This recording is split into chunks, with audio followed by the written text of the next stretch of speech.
Greetings, greetings, humanity, and welcome to Channel Other Doc. I am Jim. I use he/him pronouns, and this is the premiere of our short campaign of KULT Divinity Lost. It is a horror game by Robin Liljenberg and Peter Nallo, in which the veil that covers reality is slowly being pulled aside to reveal the true terrors underneath. I am very excited for this. I have never played it before, and I am just delighted to find out how this goes. Hollow will be running us through this, but before I turn things over to him, let's go ahead and go around and say hi to everyone, find out who they are and who they're playing. I'm going to be playing Christopher Sands, whose pronouns are also he, him, and his archetype is the artist. And now let us go over to Marlo. Hello. Hi, I'm Marlo. I am playing Max Collins. She is the seeker and also a vlogger. So she's doing the seeking via vlogging. How exciting. Excellent, excellent. And now let us head over to Katy. Hello.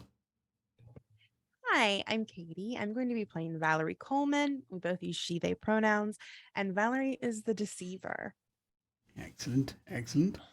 And now we shall go to a new face on the channel, Kortney. Hello. Hey, hi, hello, and howdy. My name is Kortney, aka Sparkly Kiss, pronouns they, them. I will be playing Laurel Watson, the doll, which means like he's basically hot. His pronouns are he, they, and he's a former cruise ship singer. Awesome, awesome. As a reminder, before I hand things over to Hollow, as a reminder, just a few content warnings. This game may contain graphic violence and sexual themes that are non-graphic, and references to death, drug use, eldritch horror, gaslighting, illusory realities, mental illness, nightmares, physical and mental abuse, religion, self-harm, and suicide. This is a very dark game, folks. But if you want to see that, that warning's going to be up and rolling through in chat. If you want to see that at any time, you can type !KULT, KULTCW, and that will pop up. And so now, without further ado, let us send things over to Hollow. Hello. Hello. Welcome. I am your storyteller, your arbiter, your adjudicator of the world. And what a world we have in KULT. We have a chance. We have spoken previously in a unstreamed session about the nature of the world our characters live in, and most specifically a city. In KULT, there are beings beyond space and time who have entrapped the majority of humanity in some sort of illusory reality, that thing that was mentioned in the content warnings. And to that effect, things here are not always as they seem, but the Archons go to great lengths to make this wonderful, miserable place. And I just want to talk a bit about what that looks like. We have a city that sort of spans between Art Nouveau and Art Deco. A lot of street corners and parks are named after luminaries, people who are constantly asking themselves,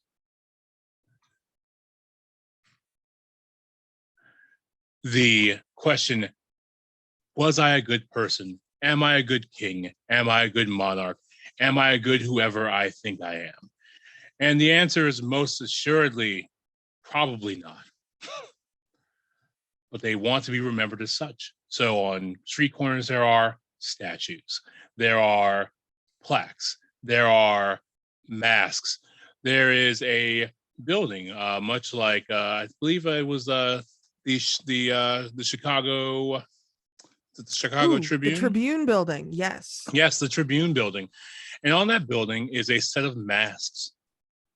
Each mask with a small plaque underneath, recognizing someone for their financial efforts towards making humanity, this city, a better place for humanity as a whole.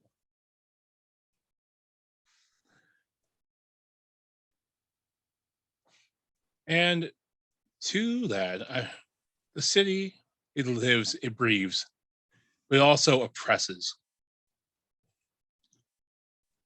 And we'll learn a bit about how that happens to each of our characters tonight. I'm going to start with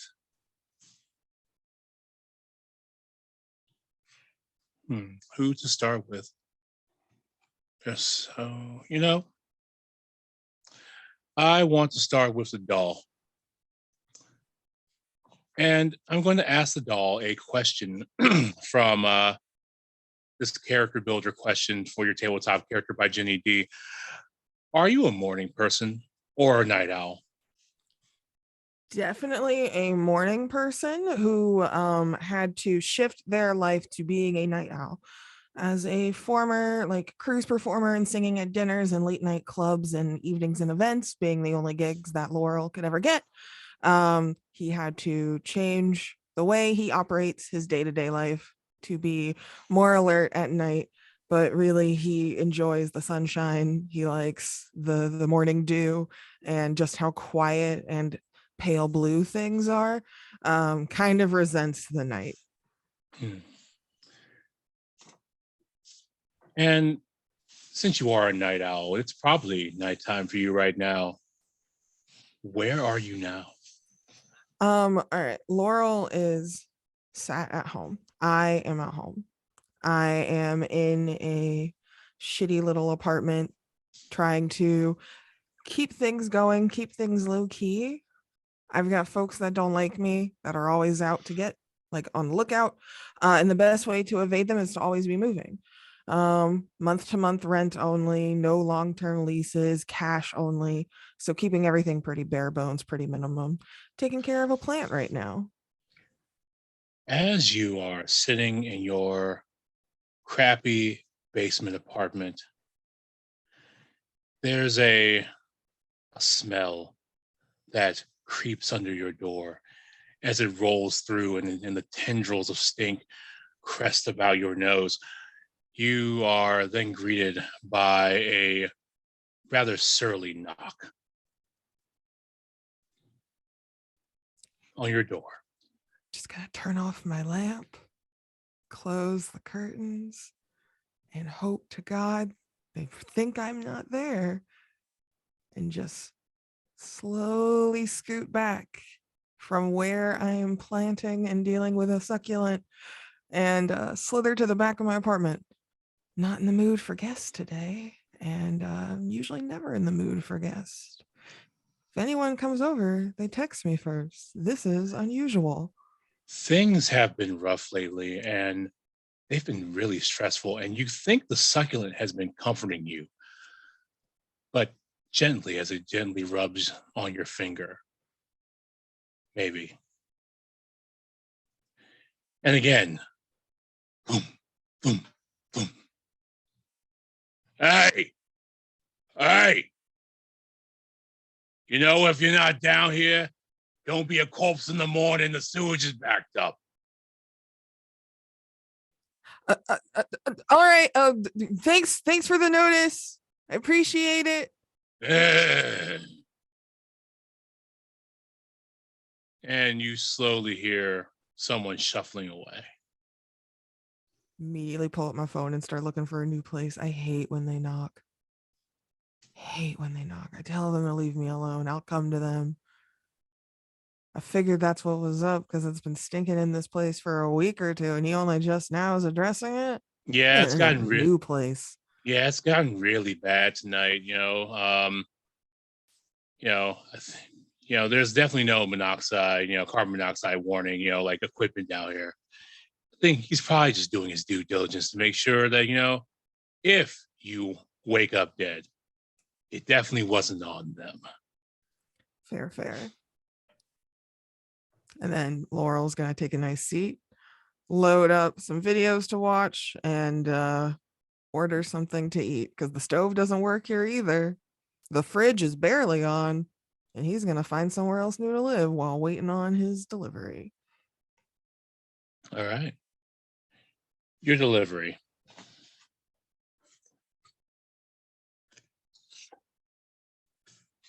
It's definitely a 3-piece and a biscuit and a lemonade. And your delivery shows up on time for once, probably the first time ever.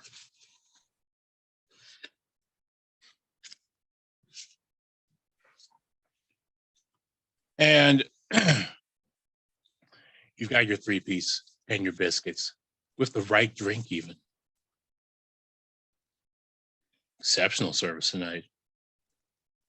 But when you chew into that biscuit, it chokes you. Accurate. I was eating it too fast. Yeah. This is like Popeyes with double butter. Oh yeah. It didn't make it go down easier. It just made it hurt a little less because it tasted Yep. good. Yeah, the drink is kind of flowing around the chunk of biscuit in your throat, and it's barely going down. You know, you are probably making glottal sounds just trying to get this biscuit down. You clearly said "choke me, daddy" to this biscuit, and it obliged you.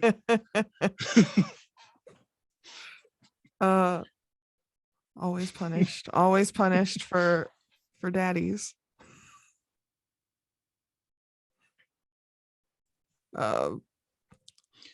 And the chicken, crispy on the outside, you get to about the middle, and it's a little underdone. You can see a stripe of pink just in the middle right there. Like somebody definitely didn't wait because they wanted to get this to you on time, quickly. And you were punished for it again with underdone chicken just in the middle. I already gave him 5 stars. Yeah, it's not even their fault. It's really the restaurant, right? Yep. Gave them 5 stars too. So Yeah. Laurel's just going to cast it aside and call it a day on the food and being like, whatever, it's a wash. I wasn't that hungry anyways. Well. All right. Yeah. Have you dealt with any of your relations lately, Laurel? Not really. Mostly trying to keep to myself. Got a couple of gigs coming up in the weeks to come. Really just kind of fallen for this new vlogger he's been checking out, going to all similar venues together, learning a lot more about the city and the weird, strange vibes that are around him. They don't know really who he is, but that doesn't matter. They provide comfort every night.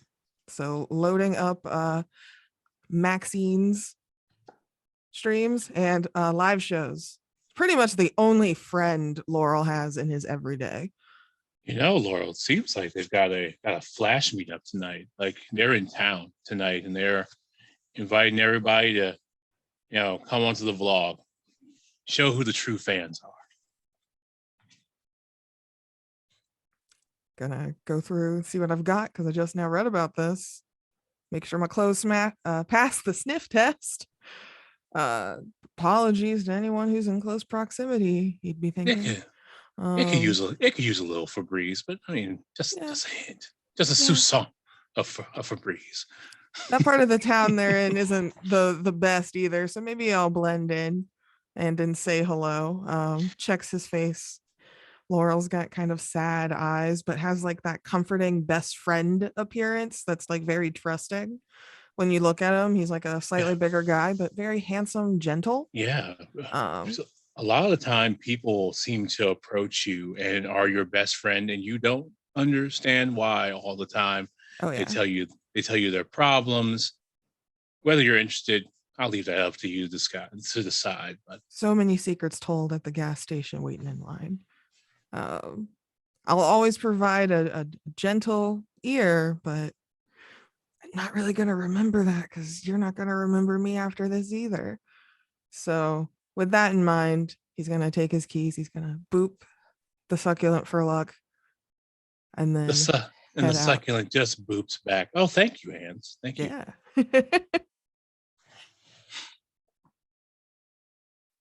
And then messes his hair up as he's walking out to catch the subway to go to that meet. All right. Good evening, Deceiver. How are you? am wonderful, like every other evening. In KULT, there are archetypes, and each one of our characters represents one archetype in the book.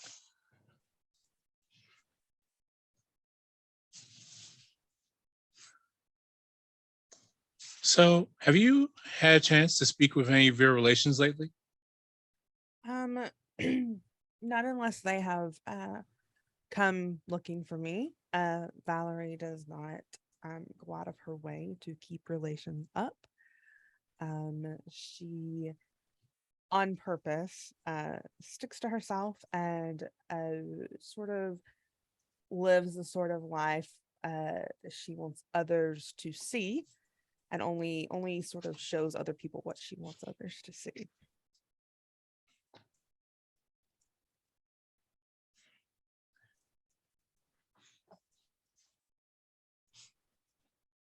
What's the first thing you notice about a person when you meet them? Their hands. Valerie specifically looks for people who have well tended to hands because they are not salt of the earth. They are easily fooled because they've probably lived a very, very easy life. It's a shame I have no hands, but I'll get by. The only person who could fool Valerie.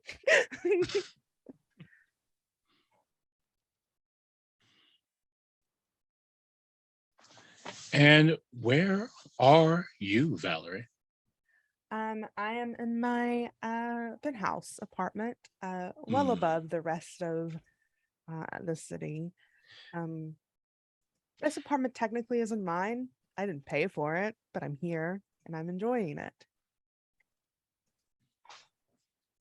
Lovely. Our city, very stratified. The low of the low are sitting in squalor, sitting in filth, and there are spires that reach towards the heavens, towards the sky. And there are some who even say that they receive blessings from the starlight come filtering in from above, from being above the clouds. No one really believes them, but they pay on time, and that's really what matters.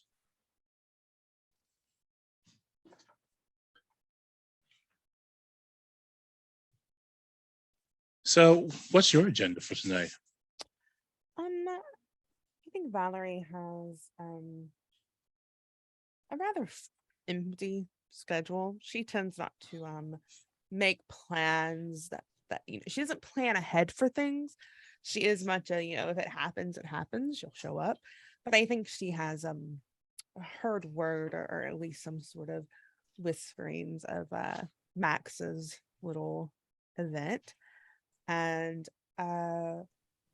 is contemplating gracing Max with her presence. Well, I'm sure Max would love that. Max has very foolable hands. Max is getting cooked. Damn.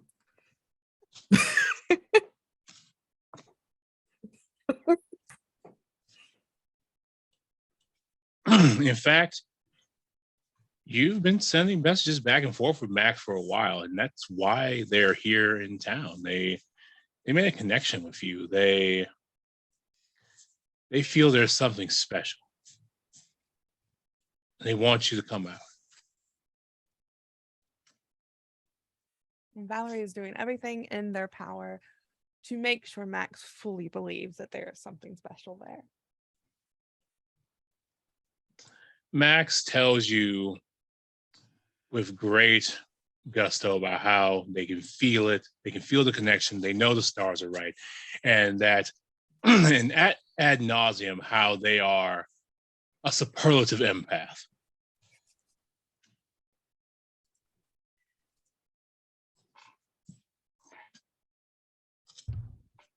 I can feel the energy between us. Yes, that you have heard that at least 3 times a conversation.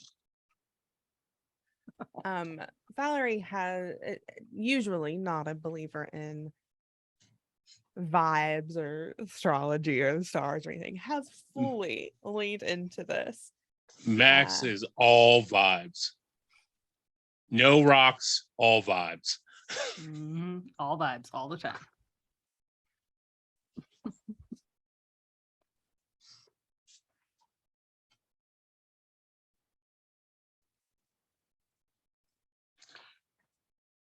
So yeah, Max. Yay. Do you give people second chances? Yeah, I think who Max presents to be on like stream or on, a video that she's filming, is very like strong-willed and no nonsense and very much down to earth, very much, she's great at what she does, but in her real life, she's a pretty weak-willed person, honestly. She's not good at setting boundaries. She tends to overlook things or forgive too easily. So yeah, I would say she gives people second chances way too often, maybe third or fourth chances, even fifth, potentially. Max, tell us about this flash meetup you've got going on tonight. Yeah, so I, without getting permission from the state, decided to have a meetup in front of an old asylum or something. Beautiful. To that effect, an old hospital, something like that. Oh, there are old hospitals. They actually, every time they open a new hospital, they close a hospital. The hospital opens up top, and they close one down below. Happens all the time. You can find whatever hospital, abandoned hospital you like. Yeah, the creepiest looking one. She is not letting people inside because her legal team said that's probably not a good idea to like encourage people to go inside.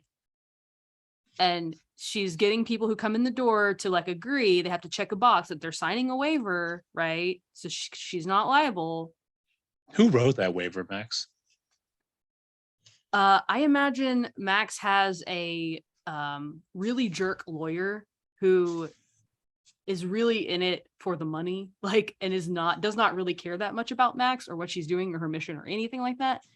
But that's her legal team. It's one guy who's a jerk. All right. So those of you who are going to the meetup eventually will have a very off the internet, clearly the first Google search hit for a waiver. No panache, no personal gusto, just point, click, print.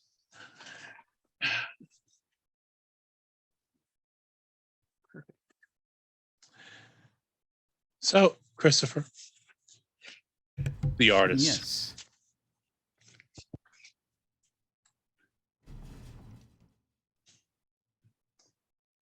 Do you think money can buy you happiness? No, not buy. Rent, possibly. Oh.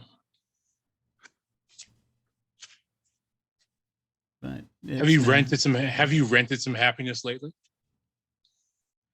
I mean, the thing being, he doesn't usually have a lot in the way of money. So probably not too much. He tries to take what he what happiness he can get in different things, and usually that's mostly just doing his work. So he'll sometimes trade for stuff. He'll sometimes often just pick up stuff that they want to get rid of at a scrapyard, that kind of thing, to take it back and sculpt, basically, and that's essentially what where he finds some degree of happiness is just mostly in the metal sculpting, which he does when he gets off work during his works as a groundskeeper during the day. He goes at night. He goes and he welds pieces of metal together,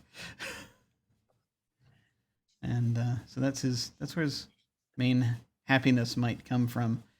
Buying, not so much. Occasionally might like get a drink, but that kind of thing. But it's he recognizes it as fleeting, so it's not something that he will.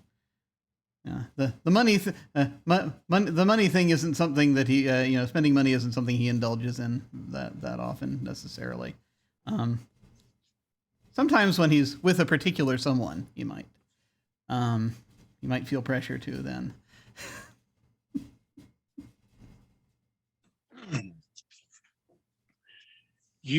There has been a lot of chatter on the metalworking forums about about meeting up at this old hospital because there's going to be some vlogger person there, but that's not really the point. The point is that there's a lot of scrap metal still in this old hospital,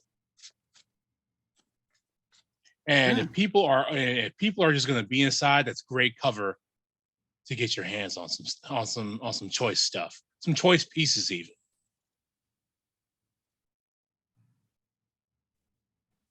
One guy is hoping that there's going to be some maybe some old oxygen tanks in there.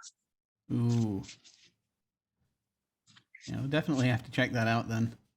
If that's is it a pay to get in thing or is it a?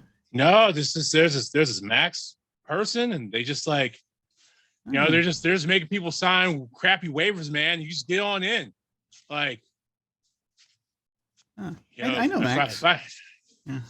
Oh yeah, that's cool. Yeah. Yeah. I'm getting me that tank, man. Maybe some pipes. Yeah.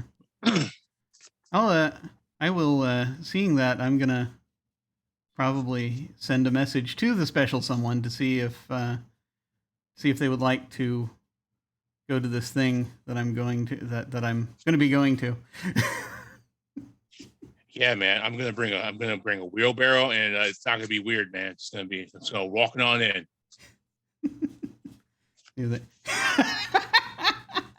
Well, not that someone. Totally nondescript. Yeah, nondescript. No. Just in a trench coat with like 800 oxygen tanks. Yeah, they you don't want me up with that person, but they have a plan apparently. Yeah. The person on the forum, is I'm like, okay, no, that sounds cool. Oh dear God. I'm just gonna basically, if I have a vehicle or if I have access to one, I'm just gonna I'll see what's available. I'm not just gonna immediately go and start grabbing stuff because I need to know, and I want to observe, what's dealing with the event and all that, and I want to help support Max. But presuming we based on stuff we discussed ahead of time, I will however be contacting Valerie to see if she wants to go. Just like, I'm kind of doing this thing tonight. You want to do this thing? I'm probably going to be looking for metal, just so you'll know. Valerie does not text back. Okay. Okay. Christopher's left on red. Hey. But I think that Valerie has a very specific social media presence that she like curates for people, and you would know she is going because of that. Oh, okay. Yeah. So in that case, I took and I see that and I'm like, oh, okay, all right. Just like, oh, I just saw your post. Oh, I just saw your post. Yeah, I'll see you there.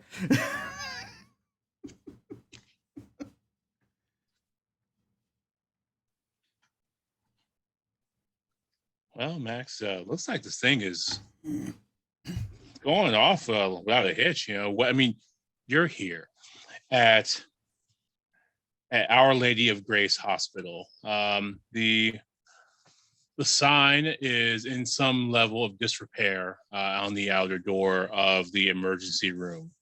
But this is also the place with the most shelter. The forecast called for a storm tonight.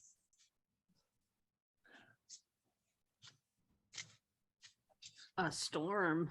Uh-oh. Yeah, it was sudden. It was definitely not on the forecast when you planned this whole thing haphazardly with vibes. The vibes. Probably. What are we gonna do about the DJ? The DJ says, well, I'm gonna get under this awning here. maybe we can make this like a surprise theme, right? If it rains, we can bring out like bubbles or like soap, and everyone's real slippery, and make it like a surprise theme. And she's like talking to the DJ who The DJ is like, yeah, it just as long as I get paid. Yeah, I mean, yeah, I'm for your vision, Max. Yeah, you've worked with this DJ a long time, and they are like, if this was like fed up with your shit, it's like here. Because You must be the only paying client this DJ has at this rate. he's only kind of good. He's got like one move, he does like, the whole like, track switch thing. That's like all they got. They got the bar just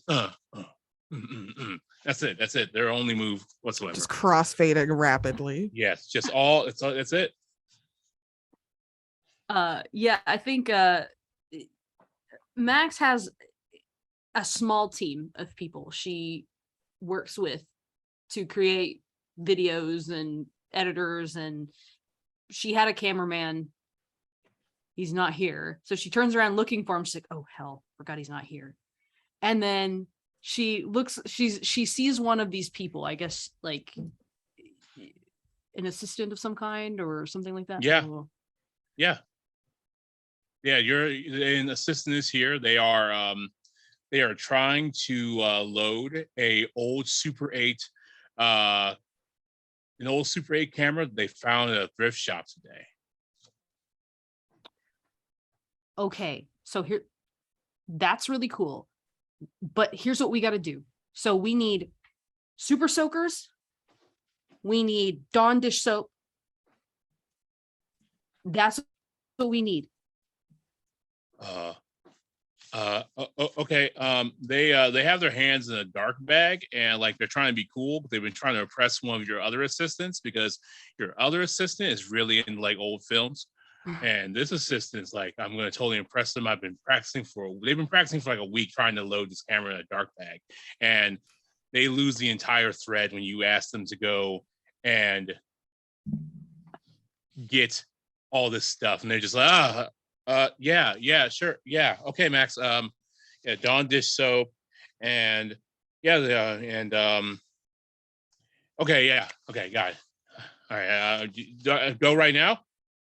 Yeah, because it's gonna rain.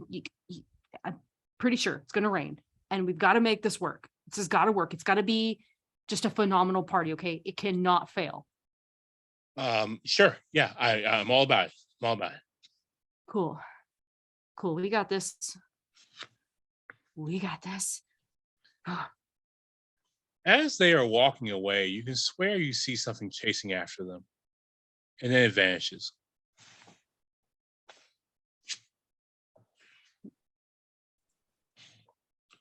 Is there anyone else around that like she could ask if they saw that? No, everyone is definitely was not looking because they were all doing what you asked them to do. I gotta get some more sleep.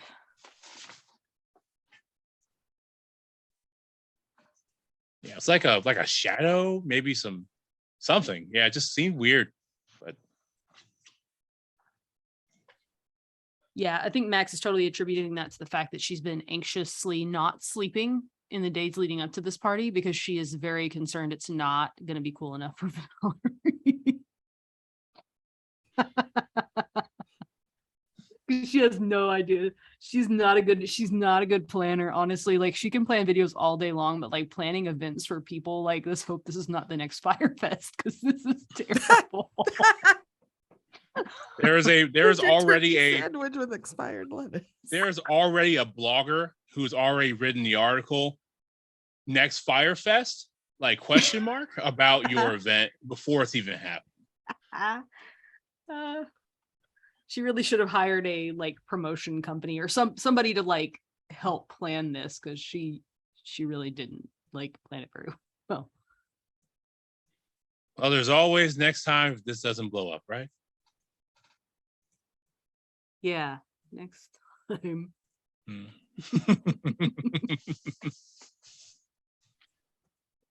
I think she's got like great value water. Like she bought the cheapest bottled water she could buy. She bought like canned Wait, soda. did she buy the water and then get it like get like the personal labels? So Fake it's like labels. a cheap bottle of water, but with Max's face on it. There you go. Yeah, There it you turns go. out just to cut costs, they were actually called some value water. Some Some value. Yeah. it's really just city bottled water, Yeah. like most bottled water is. Like most bottled water is municipal water from a different place. Congratulations. Yeah, and like canned soda, and I think she did BYOB because she didn't want to have the cost of buying alcohol, even if she was charging for it. She like didn't want to pay that. You might have underage fans sneaking in. Who knows? Liability. That's why we got a waiver. Do we have a cop on deck? I don't think so. She didn't even think about it. Yeah, there's no cop here whatsoever. Oh man, who put me in charge of this? Yeah, you did because you thought Valerie would think it would be cool. Yeah, and then I imagine like she's got like lights and stuff set up, trying to make it like a cool funky vibe, maybe some like cheap dollar store glow stick sort of things happening. That's really kind of what it is. I mean, it's gonna be lame. I can already say the vibes terrible Vibes. I mean, it's all kind of running on like the vapors of your vibes, right now. Like that's really what's keeping this going right now is the people are running off of whatever energy you're giving off to make this work in any shape, form, or fashion. I feel like I've been to this party. I know I've been to this party, so I think can. I've been to this party a dozen times. Minus the dish soap. Minus the dish soap. For For those of you watching who are wondering, tarot, the tarot cards here, KULT actually has its own tarot deck with its own special set of rules, and I've decided to have my helper here to pull cards for me.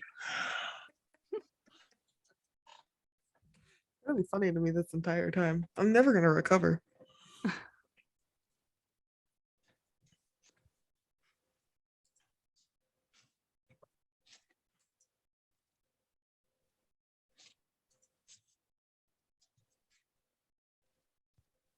So the thing about this location, you are all going through the city, and you are making your various ways to this location.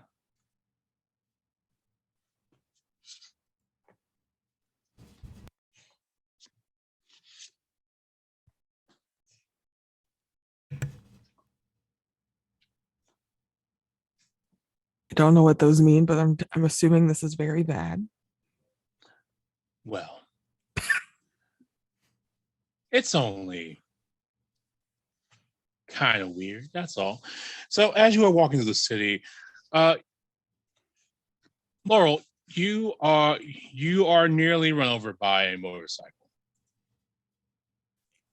That motorcycle crashes into a kind of tees into a median, and you realize from the license plate that is an X from 5 years ago. Oh, yikes. I'm in a whole new city. Unless, and then Laurel's gonna squint and see if the person's moving. They don't seem to be moving. In the back of Laurel's mind, he has images of a cruise ship and a very beautiful older woman in a captain's hat who welcomes him aboard, and he's really hoping that it's not her, because a relationship was pursued, but it never was truly a relationship of mutual power.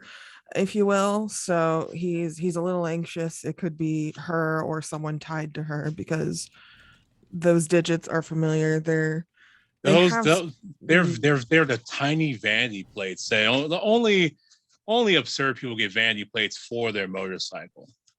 Yep. Yep. And it's like the old elite speak, but it definitely says some form of like first mate. Yeah. Even though she was the captain, she always loved having anything that was like beneath her be objectified in some way. Motorcycle is the first mate. Crew I would love it. be, yeah, just different tiers.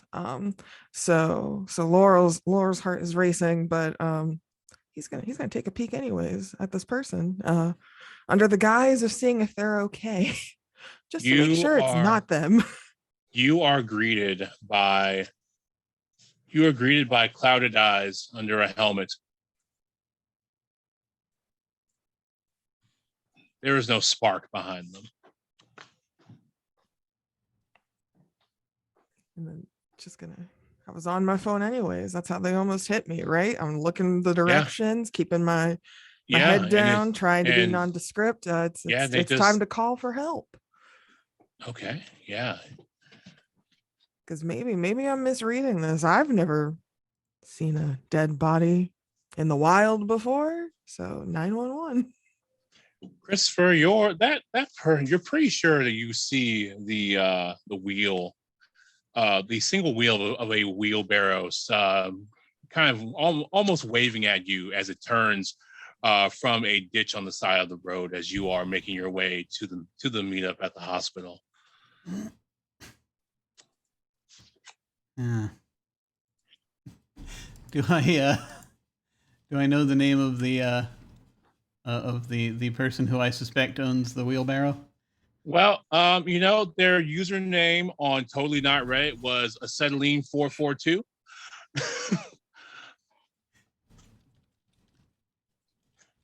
And it's definitely but the sort of broken body that's in the side of the ditch that was struck by lightning, which you didn't hear, by the by. That didn't seem to have happened while you were here. They just have the striations across their face. So just sort of I come up on it and there's a body of possibly acetylene 442 inside. Yeah, you kind of recognize their dingy trucker hats and their coveralls. They buy their coveralls from Red Cap, and they actually have them customized to have their username you find right here. So I'm gonna take a second because sometimes I see stuff. So I'm just gonna take a second. Is this like out in the open, or is this? Yeah, it was the strangest thing. The rain hasn't even started yet until you go to look at the body. I'm just going to rub my eyes, close my eyes for a second, and just try to focus on the now, so that I'm not trying to see into other things. I'm just trying to make sure this isn't just a vision or something. And I will reopen my eyes and look to see if the body is still there. Yeah, you open your eyes and you just see a wheelbarrow. That's it. You just sort of it's just an old rusty wheelbarrow, definitely not brand new. It's been here for probably months. I'm a little so I'm a little bit taken aback, just a little bit concerned, but less concerned than I was a moment ago. I'm like, okay, well, I may have to, if I see acetylene, I may have to kind of warn them that they have to be careful, or just check on them, see if they're still okay. It's not good. So just sort of look around for a second, see where the wheelbarrow is, and then just kind of slowly turn and start making my way again toward the hospital, because I presume that's where we're heading. Yeah. But I am going to pull out my phone and I am going to send acetylene a message Probably I only know them via the forum, so it'd be a forum DM. Oh yeah, yeah. And just be like, hey, thought I saw your wheelbarrow out here a moment ago. They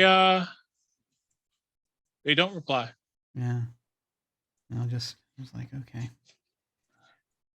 Just so they'll know. I just note where I am and then keep going.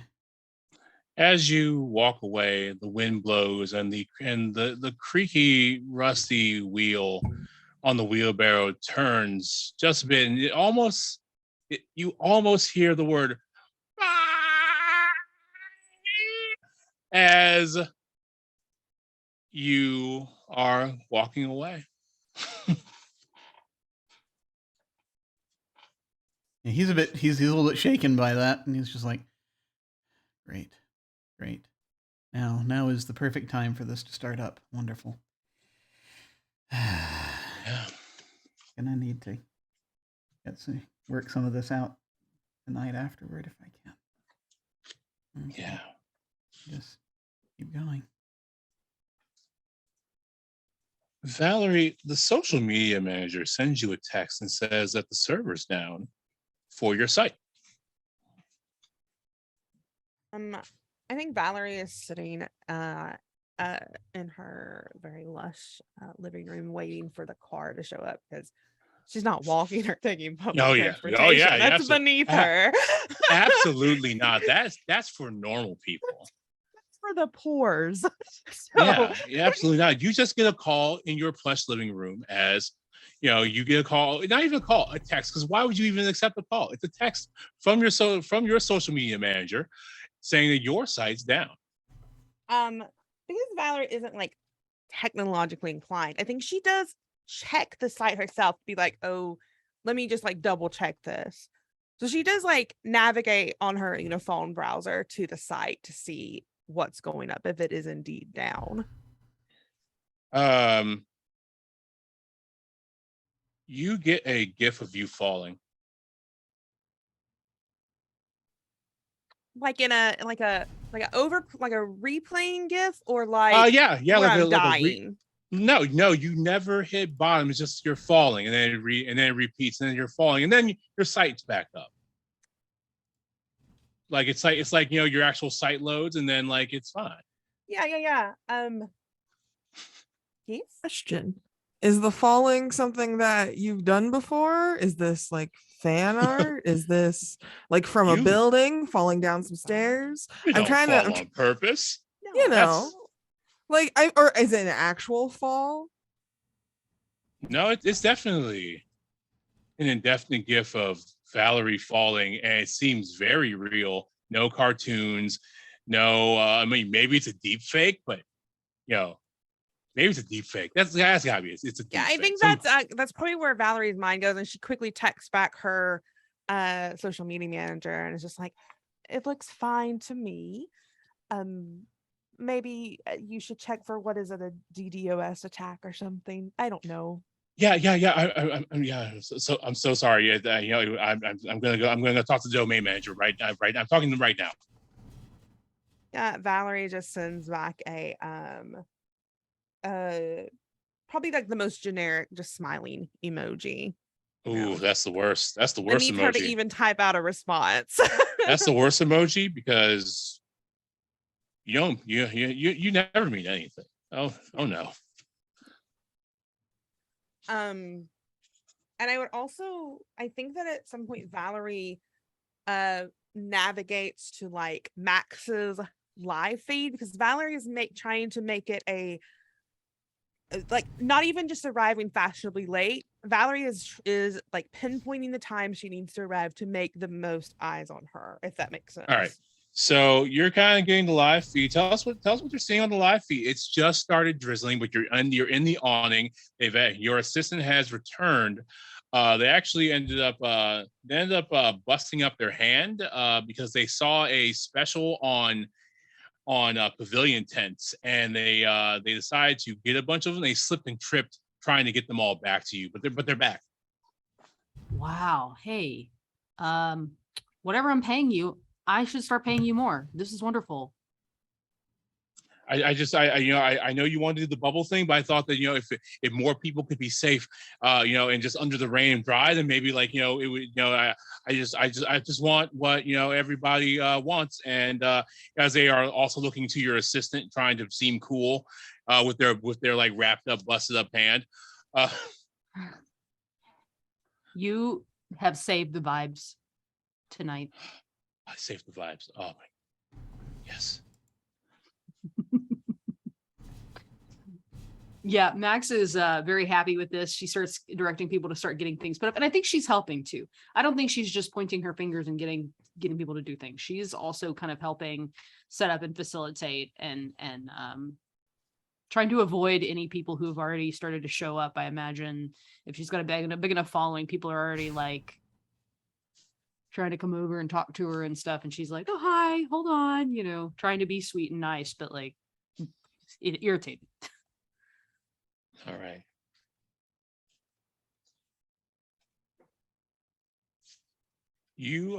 Valerie's car arrives. There's a footman that is waiting with umbrella to make your entrance spectacular. Laurel, you are given you are a 911. You are able to make the call, but you are also kind of ushered away from like the scene once this becomes like it's like a death scene. They ask you some questions, but it's not. They aren't really interested in you, which is odd. Because people ask you dozens of questions all the time. Oh my God, I'm finally irrelevant. It's the only thing he's ever wanted.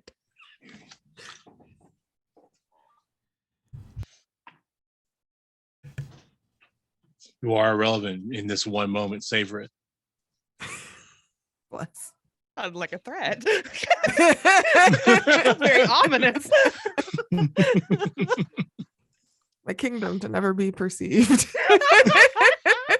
It's happening right now for you. And man. So while that is suspicious and a little weird, because usually, they interrogate the hell out of everyone in a scene like this.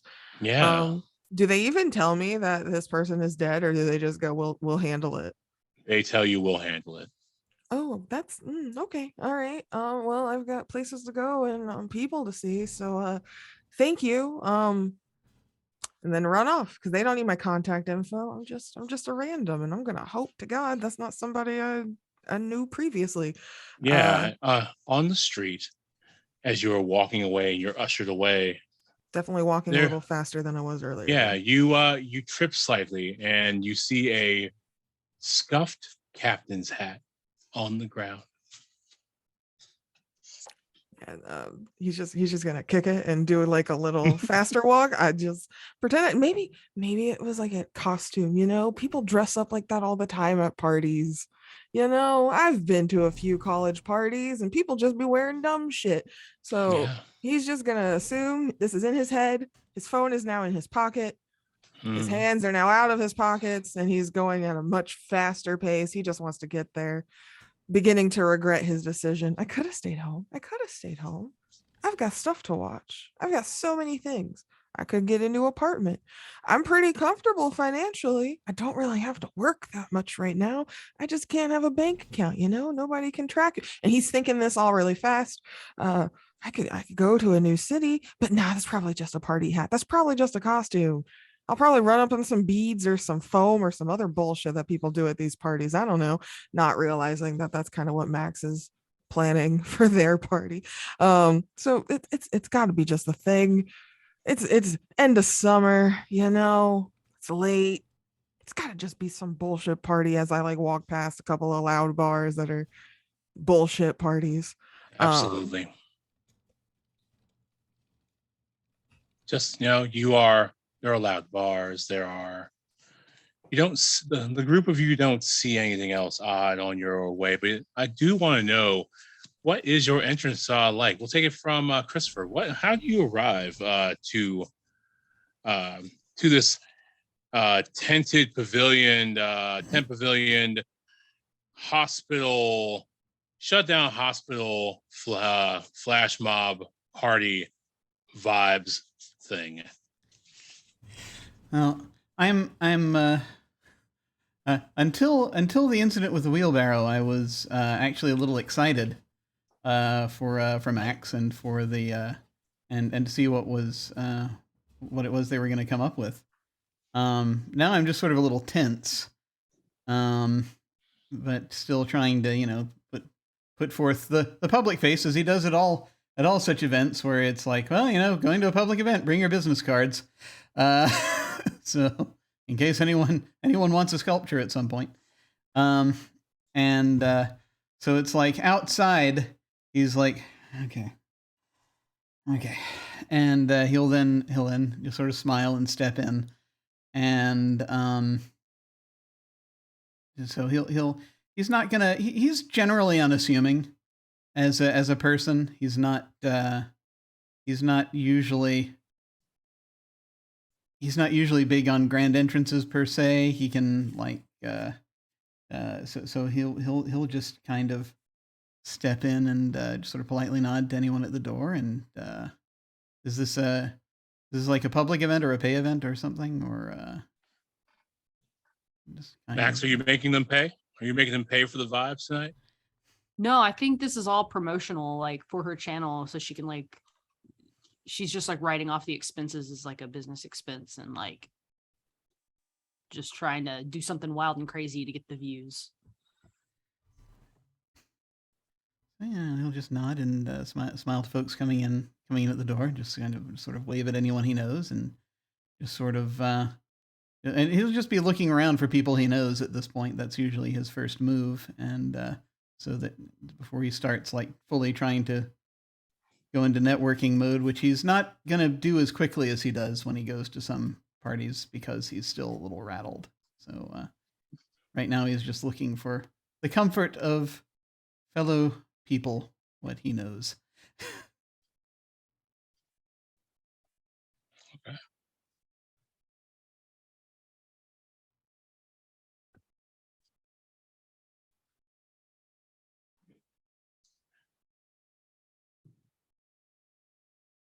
How about you,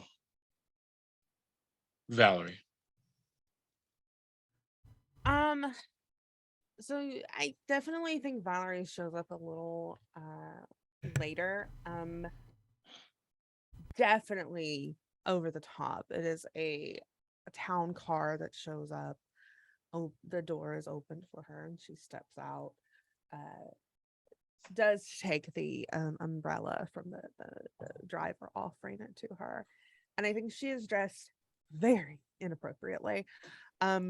Wearing a long gown that sort of drags along the asphalt beneath her. Very lacy. Probably wearing a fur stole around her shoulders. Hair is immaculately styled, blonde hair, platinum blonde hair, immaculately styled. Makeup, eyeliner that could cut someone, just completely over the top. And looks like she's going to a vintage Hollywood party instead of a fucking flash mob rave at an old hospital. But no one would expect any less. And she gets her balance in her very high heels, and I think she walks slowly, doesn't make eye contact with anyone, doesn't immediately go to have conversation with anyone. She is definitely just doing a little roundabout, seeing who is here, if anyone is worth her time, that sort of thing. Definitely doing the sort of making herself known. Everybody, Max, it's a little disquieting, honestly. It's like this is your thing, and it is amorphously also partially becoming Valerie's thing. How you feel about that? I think Max it irritates Max a little bit. Like she's doing this to kind of impress Valerie, but it wasn't like it's not her event. But she would never admit that it irritated her, ever. Yeah, there's there were people, there were people who were enjoying like, the bubbles and kind of enjoying the rain, the vibes, and the DJ, even though he's only got his one crossfade move. And then like Valerie shows up and like, this sparkling white Rolls Royce, with mahogany wheel wells and and these wonderful these wonderful gold, gold rims. And there's like a footman who gets out and hands her umbrella, and just the spectacle of this is just like so over the top. It's like the sheer luster of this move, this power move, is like stealing your shine. I think yes, she's irritated for a moment, but then she gets a good look at Valerie. And she's still irritated, but she's like, okay, I get it. Like, I get it. Yeah, I mean, it's Valerie, everybody. It's Valerie. Dang. With all this attention, I think this is when Laurel starts to sneak in. He pre-read, so he's got his little QR code to scan and is like, no one's looking at me.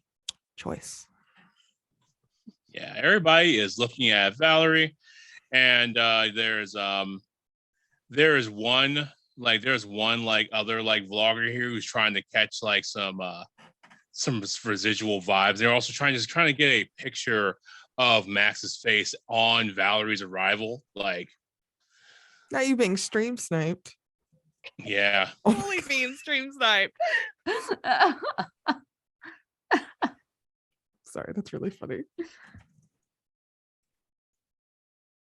I had to go back and read a lot about the social media. the social media. Yeah. I'm not old. I think like if Valerie notices this other blogger like fucking hand camera, some shit like that, she finally makes her way over to Max and is just like sort of casually, like with her arms crossed, just points out the other blogger and just like, you realize someone here is trying to steal your. Yeah, they've got the most ridiculous setup. They have a desk that is attached. It's like a desk attached to them that has a little canopy over it to keep it protected from the rain. And there's a laptop on it, and they're using a Canon camera as their webcam, so they can actually try to stream snipe in HD. Yeah, and they've got like the little like Verizon wireless like modem attached to it, so they can actually they can get their Instead upload of speed. The streamer backpack, they got the streamer fanny pack. Yeah. I'm sorry, I watch too much stuff online. Yeah, it's like if Veronica Mars had more money. I think Max is. She looks at Valerie and says, I don't have any security here. What do I want me to take care of it? Yeah, I mean, that'd be great if you would. Yeah, I think that she just walks over to the other streamer and like gets right up in the view of the camera and says, excuse me, would you I think I know you. You're one of those Twitch streamers, right? Oh yeah. Yeah. Are you do know that it's a little rude to get another event sort of stealing the views, right? Hey, look, it's all about space and opportunity. It's all about space and opportunity. It's all about, and then all of a sudden, as you're walking up, Christopher, you see someone pull out an asp. Like you hear the click of an asp. You work with a lot of metal, and like the asp, like the metal asp with the with the slightly dense metal ball in the end for attacking people. You know, Oh. you hear someone like Valerie said this was bad, and someone took that to like 11, and like they are getting ready to ask this person a question. Okay. Who is? Wait. Just so that I'm clear, because I was taking a second to look up an asp so that I knew what it was. Yeah. But who is being asped, and who is the asper? Okay, so there's a vlogger here who's there's a streamer here who is stream sniping Max. Okay. Valerie apparently told them that this was the wrong thing to do, and they challenged Valerie like, "Hey, space and opportunity. I'm just trying to get mine." And someone challenged Valerie, and that set someone else off. Okay, so it looks like someone who is perhaps a fan of Valerie is about to come up with an asp and come and beat on the streamer. Then apparently. Yes, Sparkly Kiss in the chat. A metal cop baton is in fact what is yes. Cab. Yes, a cab. The proper term for that is asp. And yeah, I'm gonna try to kind of try to step up and get in the way, so that it is not so that this does not happen, and I just kind of be like, hey, take care of themselves, okay? She can take care of herself. When they look back at you, their eyes are void. The only thing you can feel from them is the action of wanting to hurt this person. That's it. And when you start talking to them, that sort of fades, and you can kind of see the person underneath. They were all volition. When they turned around and looked at you. Yeah, and so I'm just like, hey, come on. Hey, do you want to? Hey. Yeah, that's it. Hey. They actually are. They are an off-duty cop. You can kind of smell it on them. Yeah, you can kind of smell it on them. They're just like, I just hey, I just love Valerie's, I just, look, I just didn't want, Oh no, it's absolutely no. I totally understand. Valerie is awesome. I say, I look up at Valerie and I smile, and don't know if she's actually seen me, but I'm just gonna kind of smile and sort of nod, and as I'm sort of give that sort of look of like, hey, I'm taking care of one of your fans here, and I will just kind of try to help direct this fellow away from whatever horrors he was about to commit. Valerie sees this happen. Is like, clearly I need to reevaluate my fan club, and looks back at the streamer, sort of like Christopher handled, because it seems like he's got it under control at least. And she says, "What about this? I will promise you an exclusive interview if you just sort of, put it kindly, fuck off." Everybody is there's kind of like this like vibe from people when they hear exclusive interview, and like there's some clamoring about that, and our off-duty cop kind of like puts their asp away, and you can see now like just under their extra long t-shirt they actually have a bevy of tools for mayhem. They have like they've got they've got like the stun the stun gun. They got a little not Derringer, but a very small 9mm going on under there, like kind of tucked in the under the waist holster, and the asp, and another asp, and some mace. It's like it's like the cop duty belt, but like it's all under their shirt. And we got the close up now. Yeah, Even off duty? That don't sound off duty. Look, I'm saying. Maybe I think the cops are always on, even when they aren't. True. I'm sorry, I was being very dramatic. I hated everything about that. Maybe some people's personality is cop and obsessive, and that's maybe why I've channeled into this NPC. Maybe, just saying. Anyway,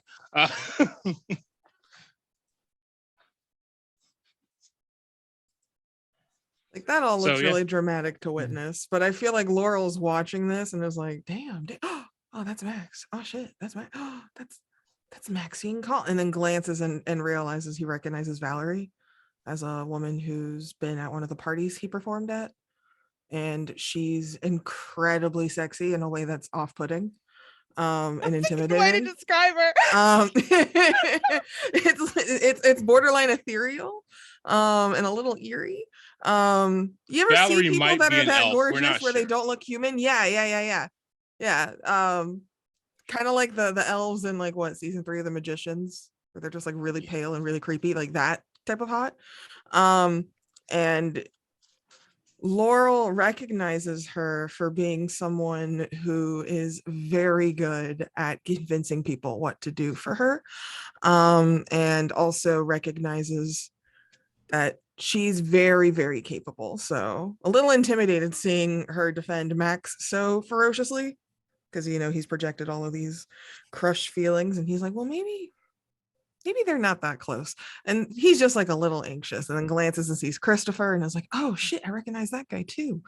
One of the venues I was at had me hire him to do a commission and do the contacts for him for this really weird, very sexual art piece. Even though it was like abstract metalworking, it's something about it was horny. You ever just see a shape and That shape's Yeah. horny. I think that it can be entirely horny that someone's very good at what they do. Somebody like as an aside, someone on Twitter was talking about how people who are very good at using bulldozers was sexy to them, and it's like, yeah, anybody who's good at their anything. Yeah, like there's a lamp sex. that I wanted to buy that's it's shaped like the most beautiful pair of hips. But that's what the venue commissioned, and he was very embarrassed delivering it. I distinctly remember that. I also remember seeing this artist at another venue where they were working as a barkeep, and they were really kind to me, gave me some free food, gave me some snacks. Never learned his name, but wild to see him here. Wilder still to see the terrifying ass Valerie. And then Laurel's debating how he wants to approach, because the guy with all the weapons, also bizarre. And Laurel is incredibly underdressed. He's out here taking off his like flannel and like tying it around his waist, trying to look a little more stylish, because he definitely slept in these clothes and now they're wet. And there's a woman in a floor-length ball gown and everyone else is in party attire. And I'm just like here. So probably looking a little bit too awkwardly, you ever just glance and someone's been staring at you for like 10 minutes. You're like, please put your eyes back. He's kind of doing one of those, but between all 3 of these people, because they're the only faces he recognizes. Sorry. Yeah, everybody else is kind of like in their own thing. It's like, they're like Valerie arrived, but then Valerie diffused the situation, and and Max is here, and like the assistants are kind of running on the vapors of Max's vibes, and Christopher definitely like talked down this partially talked down this totally off-duty cop. If I've managed to calm him down and get him pointed in another direction, I am going to try to head back to Max and Valerie, since I haven't congratulated Max yet, and of course I have to say hello to Valerie at some point tonight if I can. Trying to get over there, but I understand she's doing her thing, so I don't want to, So, sometimes I'm included in that thing, and sometimes I'm not, and I just understand she has a thing. So just sort of depends on what, because she's basically, I understand it's a public venue, she's working all the time. But very overworked. Yeah. Pain of being gorgeous and rich. It's exhausting. So I will go over and do that if I am able. Yeah. Yep, you are able to do that. DJ Scented Swag is the name of our DJ, by the way. Stop. Oh my god. Scented swag. Yeah, that's the name of our DJ, by the way. Oh my god. He's getting ready to start a new set. He turns on the voice modulator. DJ Scented Swag. No wonder this guy stinks. I'm sorry. I'll shut myself out. I'm just basically gonna head over if I can, and just sort of if Max is available to be spoken to, because I know they've got to be really busy. I'm just like, hey, I made it. I'm glad you're here. Excellent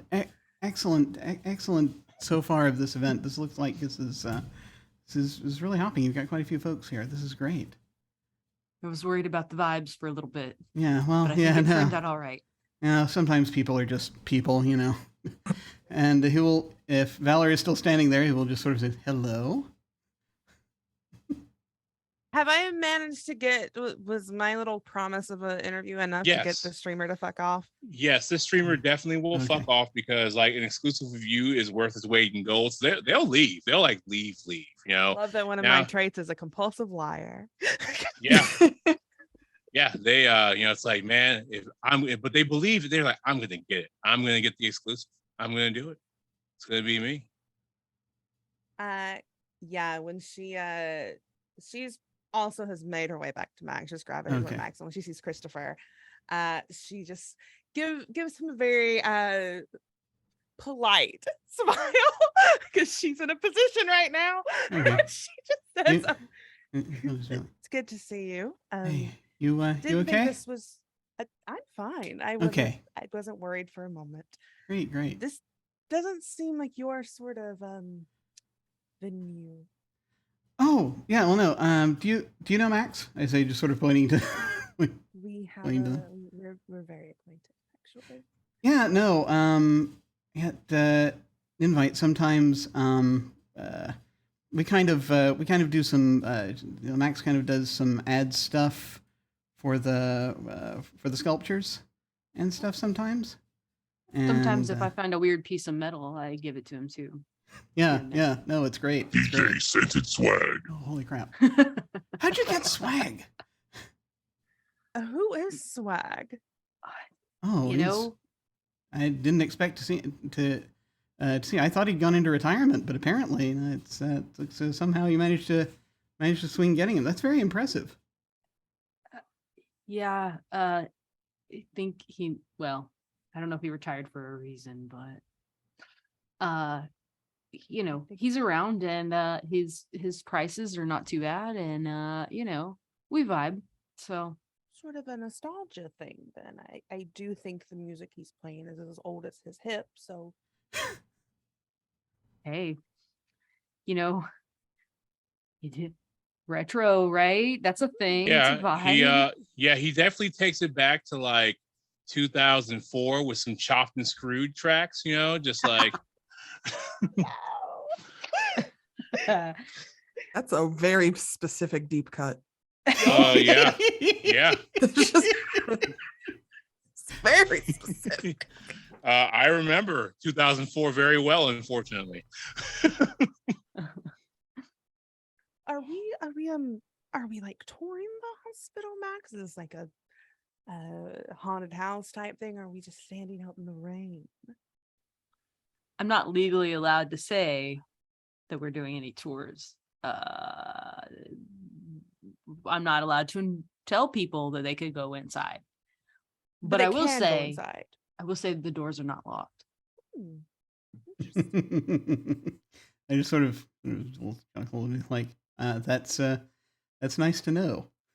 Yeah, as you chuckle, Christopher, you see a wheelbarrow, like a man with a wheelbarrow, like rolling up. Oh There shit! you go. I'm gonna wave. Someone with.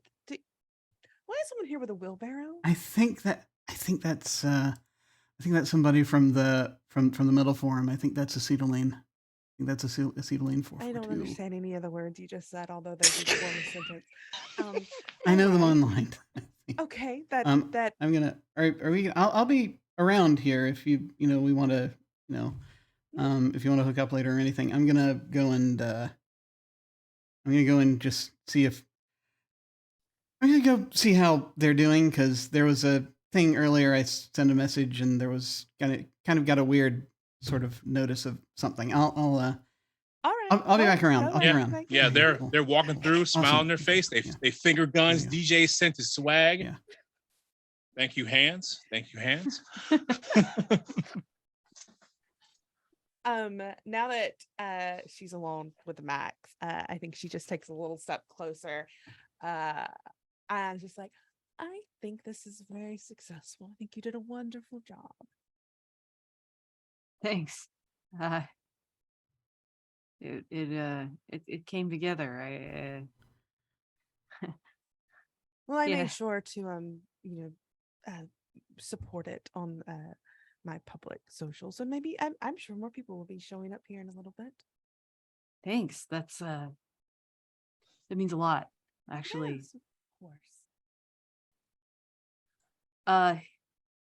Christopher said hook up later. Does Oh, Christopher I think he know just what? meant, I think he just meant talk later. Yeah. Oh. We're old friends.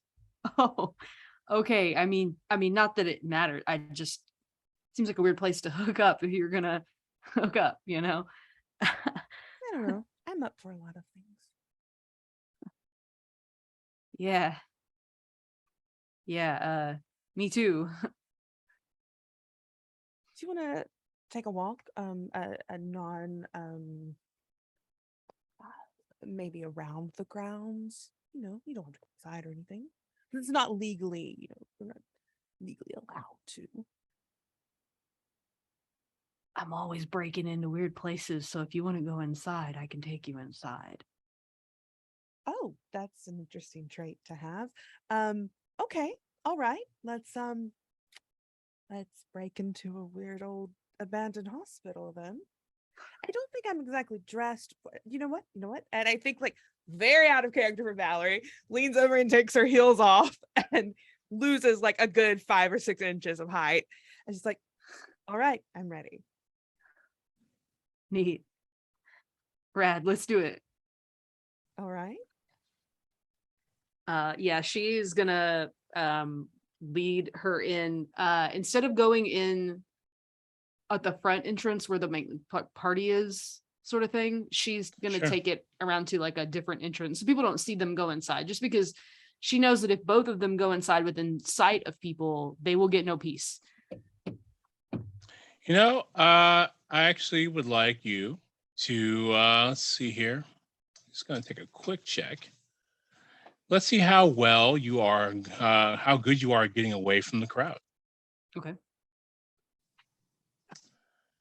Double checking your player moves, because I guess we'll have our first roll of the game.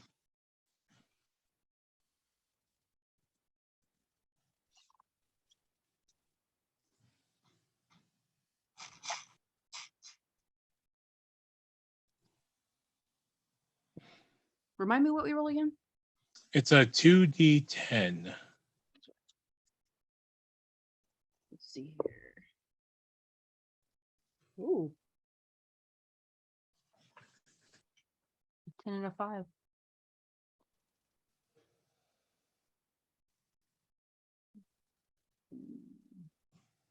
D10s are And such a weird looking die. Sorry. I will say that you are trying to you are using your roll plus reflexes because you're trying to avoid social harm. Cool. I got a +2 in that. Oh, I was gonna roll to help. You don't need it. You don't need it at all. 17. Is that what that is? Yeah, you are able to avoid. It seems like apparently Max is excellent at breaking into places they shouldn't be, as they abscond with you into the hospital.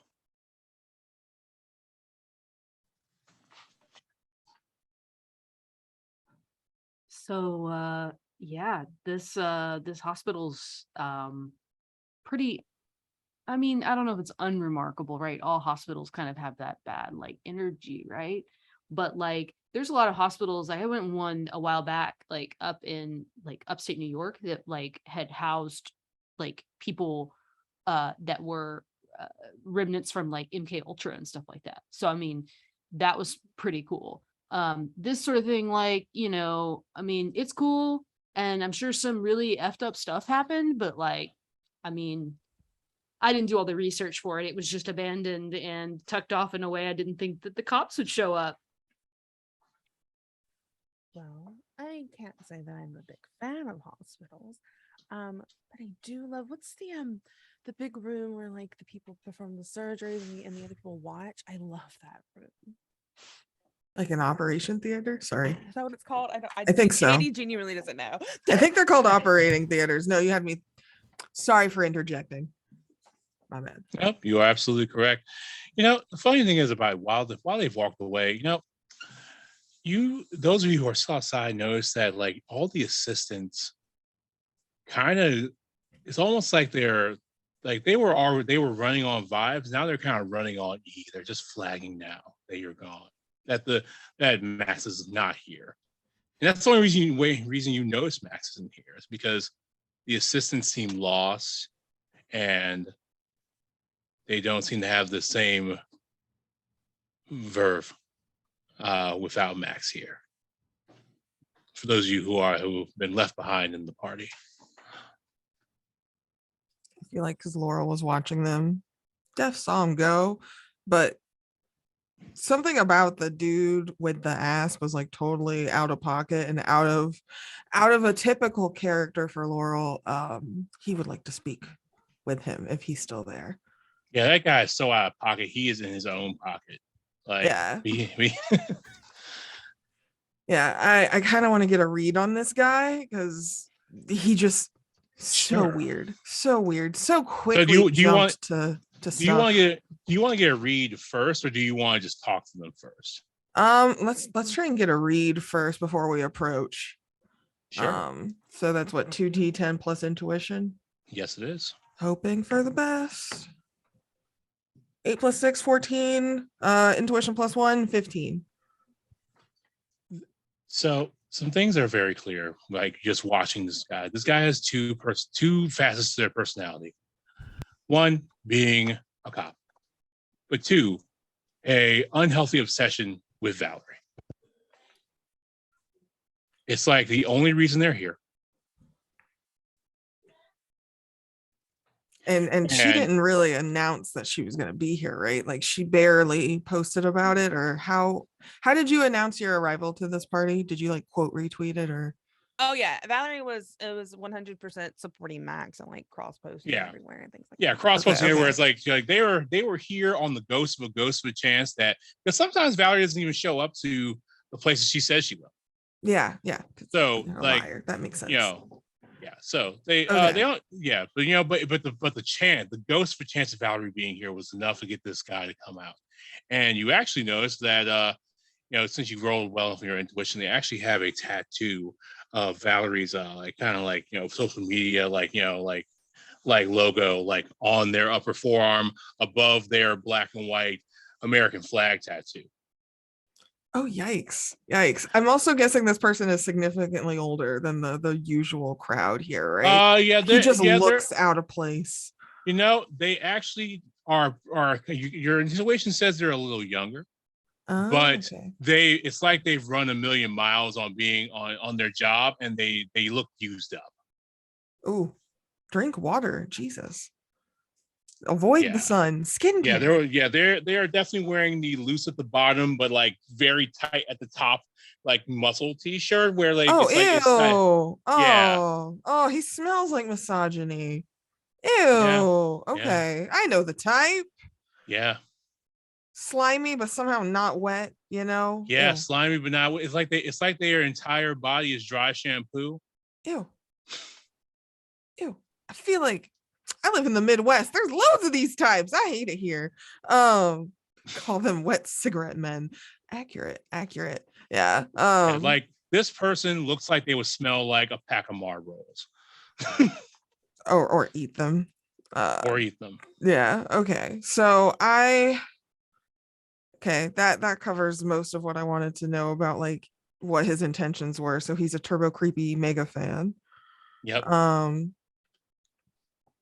Okay. The problem with being super popular, you can't always control who your fans are. Hashtag fandom sucks. So I'm gonna pretend to be ballsy and just go up and point at his tattoo and be like, "You like a leader of a fan club or something, my dude?" Oh, what? What? I noticed Oh, no. Just like, once. So like, I was at South by Southwest doing security, and I saw Valerie, and she she said she said some stuff to me. You're getting the vibe that she didn't really say anything to this person, but they may have said something at this person's general direction. And they were so enamored by this thing. It's definitely the waitress gave me food once, and now I'm in love with them kind of vibe. Oh no. She refilled my coffee the moment it was empty. That means she's my wife. Okay. Right. It is definitely that vibe. And this is like taking that to like 24. Oh man. All right. Well, it's really cool, to see that you care so much about someone like this, but like why are you packing all the heat, my dude? What's this all about? And then hey, anything could happen. Like what? What were you expecting? Anything could happen. You saw a weird vlogger, but Valerie took care of it. Maybe she changed his life too. I did you sign the same waiver I did? I thought these weren't allowed. And then my weird love for Max as a parasocial fan wants to try and get this guy to drop something or to leave. So that's my intention. I'm being the weird fan right now with no weapons, just vibes. So all right, cool. Go ahead and roll to try and get them to either leave or drop something for you. All right. Do I get a modifier for this, or is it a straight? Let's see. I'm going to say that you are either coolness or willpower. Oh man. Charisma, because it's influencing another person. Yeah, we're gonna go with charisma. 9 to 11.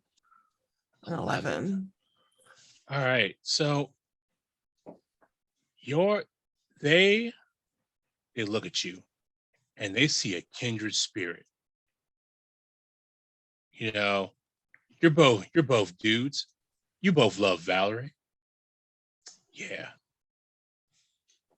And I've been to too many venues. I've seen too many weird dudes, Yeah, they you both love Valerie. You're both guys. You get it. He says, hey man, look, I don't know what's gonna go down tonight, but I gotta make sure that Valerie's gonna make sure. I gotta make sure she's okay. You do too. And they actually will hand you their stun gun off of their belt. I love getting equipment. I'm sorry. Because they're a bro. Like they're a bro. You're a bro. You clearly get it. You clearly get Valerie, and you just want what they want. You know what? You seem to know this city pretty well too, my dude. What if you covered her exit, made sure nobody weird got into this party, and I'm like trying to like walk him out while I'm like, I'll take care of this. Yeah, you're right. Yeah, too many fucking weirdos here. As they like look at you, and like you can see this like as their eyes become kind of glazed over with the sense of volition. They are nothing but the task now. They are all task, all do, no think, as they go and find and start like casing the joint and looking for exits, and like and now they're getting into their like I go to gun quals mode, as they are like covering exits and and clearing and trying to clear places for weirdos. As he walks away, I turn around, I'm like, Jesus fucking Christ. Oh my fucking god. He now thinks I'm a good guy with a gun. And like Laurel's like, ah! And he just like hides it in his pants because he's never had to carry a weapon before. And so he's like, yeah, I don't know what to do with it. So I'm just gonna do this. And he's like kind of pacing, walking around. They didn't even tell you how to Fuck. use it. He assumed since you're a bro, you Just knew gonna how. assume there's a button on it. I just hope it doesn't go off in the pants, you know? I'm wondering if we might want to do a Sure. break soon. Absolutely. Yeah. Yeah, on that terrifying Yeah, note. no, because Yeah. that's great. It's wonderful. Perfect. All right, folks, we are going to take a quick break. I've got an interview queued up for folks to take a look at whilst we are away, and we shall return shortly. See you soon. Welcome to the break. I am here with Kimmy from Happy Jack's RPG podcast. We're here to talk about that a bit. Hello, how's it going? Hey, it's going well. I'm so glad to be here. Yes, excellent, excellent. It has been forever. It's been many forevers. So long. And so, as of this recording, you have recently seized control of the Happy Jack's RPG podcast. And for folks who might not be familiar, tell us a little bit about this podcast that you do. So the Happy Jack's RPG, it's now a network. We're not even just a podcast anymore. We now do streaming and stuff too. Started in 2009. We're like one of the old school legacy content creators in the RPG space. And we've basically been doing weekly or kind of weekly advice shows since then. And then since then, we've also built up to doing a bunch of actual plays, campaigns, and one-shots and things like that. We're mostly focused on non-D&D games. We do D&D sometimes, but mostly it's other games, and indie games is also a big thing. We have a bunch of indie creators and indie designers kind of in our group. It's not really a cast pool, even though it kind of is, but we're mostly just friends. All of us met through various things. A lot of us met at Ren Fair, and I used to coach at a nerd gym. So a bunch of the players, like, we're all at the gym there. So we're basically a bunch of like wild, like diverse friends who just like playing games, and then we just happen to have the cameras there too. Excellent, excellent. Yeah, so the first time that I heard about Happy Jack's RPG, it was only a podcast at that time back then. Yeah. Was I want to say like 2009, 2008, It's like 2009. early, 2009 was our first year. So it was Yeah. like season 1. I remember like you like being involved so long ago. Only the tiniest bit. It was weird because I was doing a podcast at the time. I was doing the Great Debate, this thing where I just am being very silly, being my characters arguing with each other. And I got out of the blue, I get this email from Stu, and it has a bumper on it for my podcast. And I'm like, okay, I gotta check these people out. And I want to say, I think the first episode I ever listened to had you on it. The first episode I listened to beginning to end, where you were talking about a campaign. I think that you I think might have been running. Maybe, yeah. Possibly. That was about the time as my first try at GMing was in there. So there's a lot of stories in there about that experience. It was like 13 years ago. That's wild. Yeah.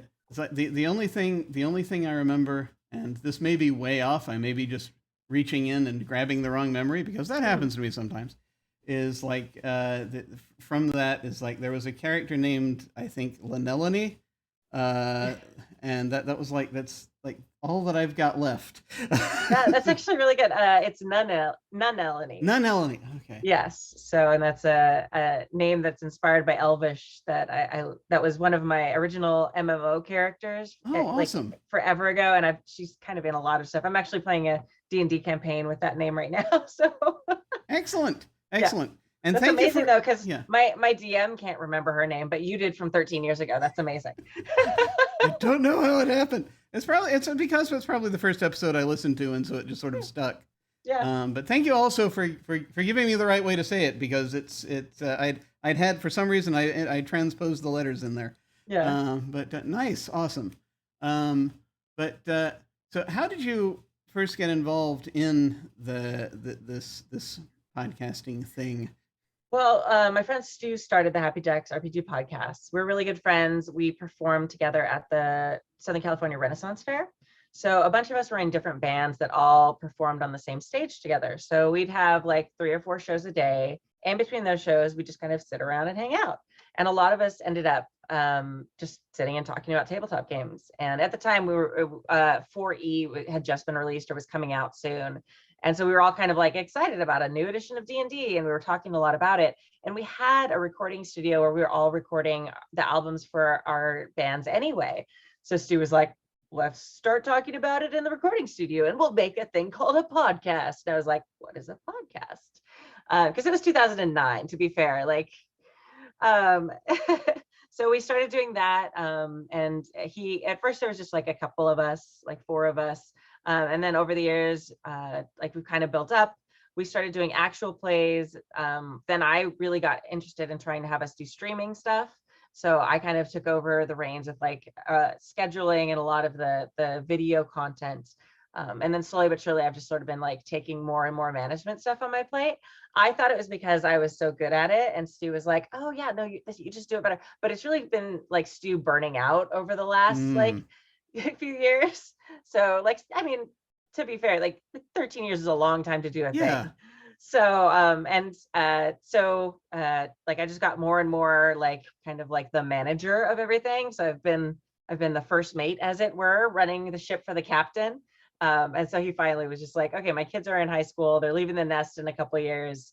I want to spend time with them instead of like doing a podcast every week. So do you want to take it over? And I was like, yes, please, I'll do that. So it's just like a slow accumulation of power. Yeah. No, but that's great though. No, and I mean, it's very clear, even I think as a listener, that just that you were progressively doing such a good chunk of the work, more and more as things go on, and it's I just from my own observations on hearing it now and hearing it then, its quality is being kept up. For the whole thing, I'm very pleased. I'm very pleased with it. Excellent. I'm very excited. We're actually tomorrow will be our first show with like a totally new setup. Like we moved the studio over here, and then I tried some other microphones, and they worked okay, but not great. I'm very, very excited about tomorrow. Tomorrow will be like the real proof of like the excellent quality that can be attained with all the soundproofing I've done in a room. So we'll see. Fingers crossed. Great. No, looking forward to it. Looking forward to that. Yeah. That's awesome. Yeah. I think one of the strengths of the show that you can see it now, and this is from now, and this is from even way back then, was the soliciting viewer and listener feedback emails that would come in. I always, for some reason, I myself, I ended up sending in audio snippets for some reason earlier on. It was super popular in podcasts. It was a lot of people do it. I think I was just too nervous to send in an email and have it read. I think that was the thing, and so I was like, "No, I'll just do it myself." And so that happened, and that was awesome. And that in some ways possibly led me to appearing on the show twice. I've been on twice. There was like an 8-year gap between the times that I was on the show. So when I think about another 6 years, that'll be the next time. Anyway, there you go. It'll be when it'll be time again. Just so you're aware. No, that's one of my favorite things about the show too, our Friday Advice show. And as we've built up over the years, and it's interesting since we were one of the first podcasts about tabletop RPGs, there are only a handful of us at the time. Like we have like a following from all over the world. So every week we're reading these topics and these emails and these questions and these stories from like New Zealand and the Netherlands and Japan and like all these cool places. So it's always really fun to see kind of the through lines of gamers, no matter where they are in the world. And it's one of the things that I think keeps the podcast interesting and why we still have so many people listening 13 years later. Like we've had some people drop off, but we've had people listening that whole time.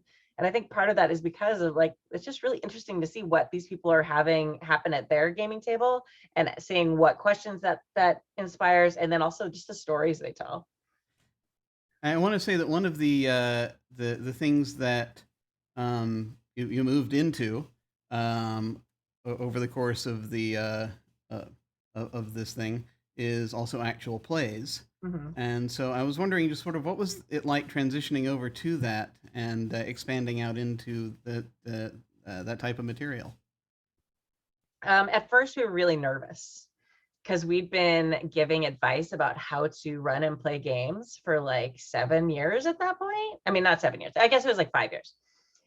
And it was like, oh no, what if they think we're terrible and they never listen to our advice again? Like that was the first like panic. Yeah. So Stu and I like were planning and we're like trying, okay, we're gonna have Stork, he's really interesting. And like we're planning out that first group. So I actually wasn't even in the game to start. It was the L5R. Well, we did like a test, which was, oh man, I cringe thinking about what we did. We recorded it outside in Stu's backyard with his dogs running around. We ordered Chinese food in the middle of it and we're like eating it because that's how we were used to gaming. Like we didn't think about it. Like, and then we listened to, like we released it and stuff, and then we listened to it later. Like going back and listening to it now, it's still an amazing game. It has hilarious, amazing role playing in it. But then there's like the Chinese food like getting unwrapped and stuff, and you're just like, oh man, oh little baby AP producer, like you didn't know. Yeah, and I mean back then also, I mean that was very much par for the course. It was a very fun campaign to listen to. Yeah. Well, that was the one shot that was Oh, I don't remember. It was the LA Ghostbusters. oh yes, that one. Yes. Yeah, I don't remember what system it was in now though. I think it might have been in Savage Worlds or I something. think it might have been Savage Worlds. That sounds right. And then that we did it and we succeeded and we were like, wow, we really need to take this inside away from the dogs and we should not eat food. So, but we ended up still eating food in the next one. But we started then the L5R campaign. And that was the big first one that really like launched it. And that was kind of like the staple. And we've now done in that same world with that same family, we've done 3 major campaigns. So it's been fun. Brilliant. So do you have anything exciting you want to talk about that you have ideas for or plans for the network's future? Well, we are very excited. We just moved the new studio in the last like month over to my house. Yay. And lucky for me, my partner is in the movie industry. So we've really put a bunch of planning and work into it, a lot of soundproofing, as I was saying. We've upped the microphone quality.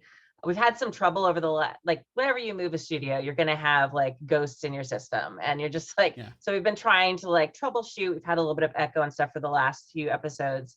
But season 30, episode 6 should be hopefully like the first like real clean, beautiful audio. And then we're doing a proof test this weekend. We're streaming our first like one shot from the new studio with like all the new cameras we put in and like all the new lighting and everything. We even got a new mini fridge. It's like the joint's been classed up, man. It looks like an actual studio rather than a garage now. So I'm really excited about that. And I'm really excited about just like starting up APs again in person. We haven't done that for so long because of the pandemic. So it's just great to see like new space, looks really great, cameras better, sound quality better, and then like in-person gaming again. Awesome. That's excellent. So if folks want to find the Happy Jacks network and just all the stuff that you're doing, where should they go? Go to happyjacks.org and there's links there to everything. And we're on social media at happyjacksrpg, but if you go to happyjacks.org, everything's there. You can find everything. Please go check these folks out. I have been a community member. Avid You've been listener, part of our community member, for like a decade, for over a decade. I can assure you, it's great. Please go check it out. And thank you so much for coming and hanging out for a bit. It's been a delight. I love it. Thanks. Well, I shall now throw things back to most likely myself doing something. I have no idea what I'm doing because it'll be in the future. It's fantastic, though. It's great. I'm sure it's awesome, whatever it is. Amazing. I love it. Thank you. Take care, folks. We'll see you all of a sudden.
We have returned.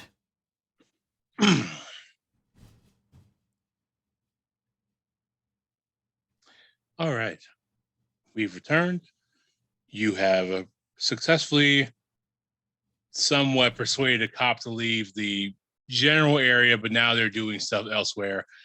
Laurel, you have received a stun gun. Valerie and Max, you are in the hospital. I think that Valerie has 100% grabbed Max's hand, and I was just like, well, I expect you to show me around. Nice. Max is clammed up and does not know what to do. She is not the most she's just awkward. She really is an awkward person. When she's on camera, she yucks it up just right, but she doesn't have to deal with people. She's looking at a camera. It's an inanimate object. She's performing for it. But when there's someone around, she's very much the opposite of her companion Valerie here. So she is clammed up and trying to explain things, but forgetting words and like gibbering and just being a total dweebus. Valerie is not commenting on it. She is very much like nodding and acting like she is 100% like into it, you know? Mm. And like she is making affirmations here and there and asking questions and being very patient. She's also on the lookout to make sure they don't run into Christopher and Christopher's friend. You know, we're coming in with a wheelbarrow in a minute. Just Yeah, so you'll know. exactly. just like before Max pulls her around a corner, she just like sort of slows down and like gives a little look and like, okay, let's go. Yeah. Okay. So as you are entering the hospital, I have drawn the 9 of skulls. So, wanted to point that out. We've I know that maybe people can't necessarily see the they're just the right color to go through my shirt. Excellent. I love it. Oh, that's great. Anyway, they are just the right color to pass through. So yeah, we have the 9 of skulls here as you walk in. Just keep that in mind. Or don't. Yeah, so I think one of the things that Max does quite regularly is the whole like urban exploration sort of stuff. So she will go to places that have a history, that have a story, and she'll tell it for the camera. Here, she didn't do any research, so she wasn't prepared, and she's just weird. So she's not doing very well, but she's like, sometimes what's kind of cool is you can go into offices and things, and the records are just there. It's like nobody thought to like take these records out of this old abandoned building. One time I found a bunch of records, and I mean they were water stained, but you could read what people's issues were. I mean, someone came in with appendicitis, it was there. Someone came in with psychosis, it was there. I mean, you could just read whatever. I mean, then this was an old one, so I mean they use like the horrible terms like hysteria, whatever. That illegal? I didn't mean to do it. I didn't mean it. Do we hear that? Yeah. Hear this noise? Yeah, you do hear this noise. Valerie just looks at Max and looks around. What was that? That's weird. Hello? I think Valerie is going to try to follow wherever we heard that noise coming from. Yeah, Okay. Max is gonna go with she normally would not do that. she usually scopes out places before she goes on camera and like make sure everything's secure and nobody else is in there. But she's not gonna let Valerie go alone, so she's following.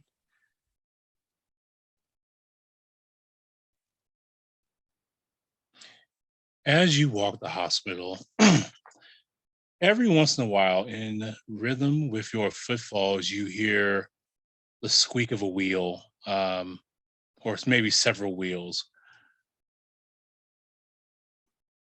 as if someone was rolling down the hall, and the droning of a food of a stack of food trays. But it's so quick and right in step that it's like, did you hear that? Are you sure no one came in? I mean, I saw that Christopher went in, but are you sure no one else came in? Look, I've been scoping this place out for a couple days. And yeah, nobody. If somebody was in here, they would have had to get past me and my team. Like, we've been around, and I haven't seen any movement inside at all. We didn't scope the whole place, but we scoped the first floor. Maybe it's just squatters or something. You know, it's a big building and it's protect against the rain. I'm sure it's just squatters. Yeah, maybe we ought to get out of here. I know sometimes I've run into addicts here and there, and sometimes they're not very happy to see me. So we could head out and get out of here, back to where everyone else is. All right. I mean, you don't want to do a little bit more exploration. That's fine. I mean, if you want, we can stay longer. You know, I have a few things that, you know, if we have to defend ourselves, you know, and that's fine. Oh, you came prepared. Yeah, she has like this, like, it's like her backpack. She always has a backpack on in all of her videos. Like, it's a cute, like, kawaii like backpack. And it's like a highlighter pink sort of. And so it's got pins all over it and stuff. And she's like, oh yeah, I keep a you know, pocket knife, a mag light. So she, like, you know, pulls out her mag light, and, you know, it's basically a weapon. And she, like, clicks it on to, like, inspect more of the spaces, and is trying to do the whole, like, cool, like, you know, sort of like do her arm like she knows what the hell she's doing, sort of thing. Instead of just holding it like a normal human being, she's like she's ready to hit someone with it if she needs to. Nice. Yeah, Christopher, you see that acetylenine's on its way in. Yeah, I know. I'm gonna try to. I'm trying to sort of intercept him. I'm gonna go in with him. I'm not gonna keep him from going in. But I'm gonna kind of try and go in with them, and just sort of kind of see, you know, just check on them, make sure how they're doing. I'm planning to go around and just sort of help them get stuff, because at this point, Sure. because of that warning that I received. Sure. So yeah, I'm gonna sort of go in and you just sort of go, as they're saying, acetylene, right? Yeah. Hey, Sea show sands. you're right. Yeah. Yeah, show you're right. All right. Yeah, just glad you made it. Glad you made it. You had any trouble on the way over? Finding the place? No. Okay. No, I saw your message. I was driving, so I didn't want to. Okay. You know. That must have been. I came across a wheelbarrow. I thought for a second was might have been. No, I was in my Ford Ranger. It's all good, man. It's all good. Oh, okay. All right. Cool. Well, yeah. No, it's there's got to be some awesome stuff in here, and so I just figured we'll kind of take a little look around, see what we can find. Yeah. So Saline is making his way in. He goes to one door and it's locked. Well, that's funny. I don't know. I thought the doors were all open. Yeah, Max said said they did too. We should be able to. Yeah, Max said we should. And that folks can. They didn't lock them. Maybe they did this one. I don't know. Weird. What kind of what sort of door does it look like it is? It's like an employee entrance door. It's like, you know, it's like a actual, like, you know, like a normal person sized door. It's for employees to enter. might be the same door somebody snuck through. Who's to say? Ooh, who's to say? Who's to say? I'm like, huh. Oh. Well, I hate to tell you this, but I didn't bring my torch to a party. Oh, Should we go around sure, see if we shit, can find? I brought mine. You did? Ain't going over on my torch. Hell no.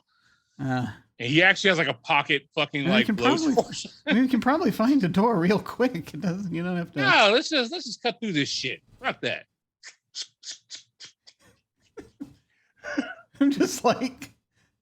No, he's got like Yeah. got he on his like with a carabiner, he's got like a propane tank, and he pulls out the hose, and I'm just kind of shrug, and I'll just be like, all right, well, I'm gonna keep watch. Just so All that, right. in case anyone comes, I'm just sort of like, it's gonna take us a minute, but okay. yeah. So you got your light on, and Max, you've got your light on, you're ready to go, right? And you flash over, and you see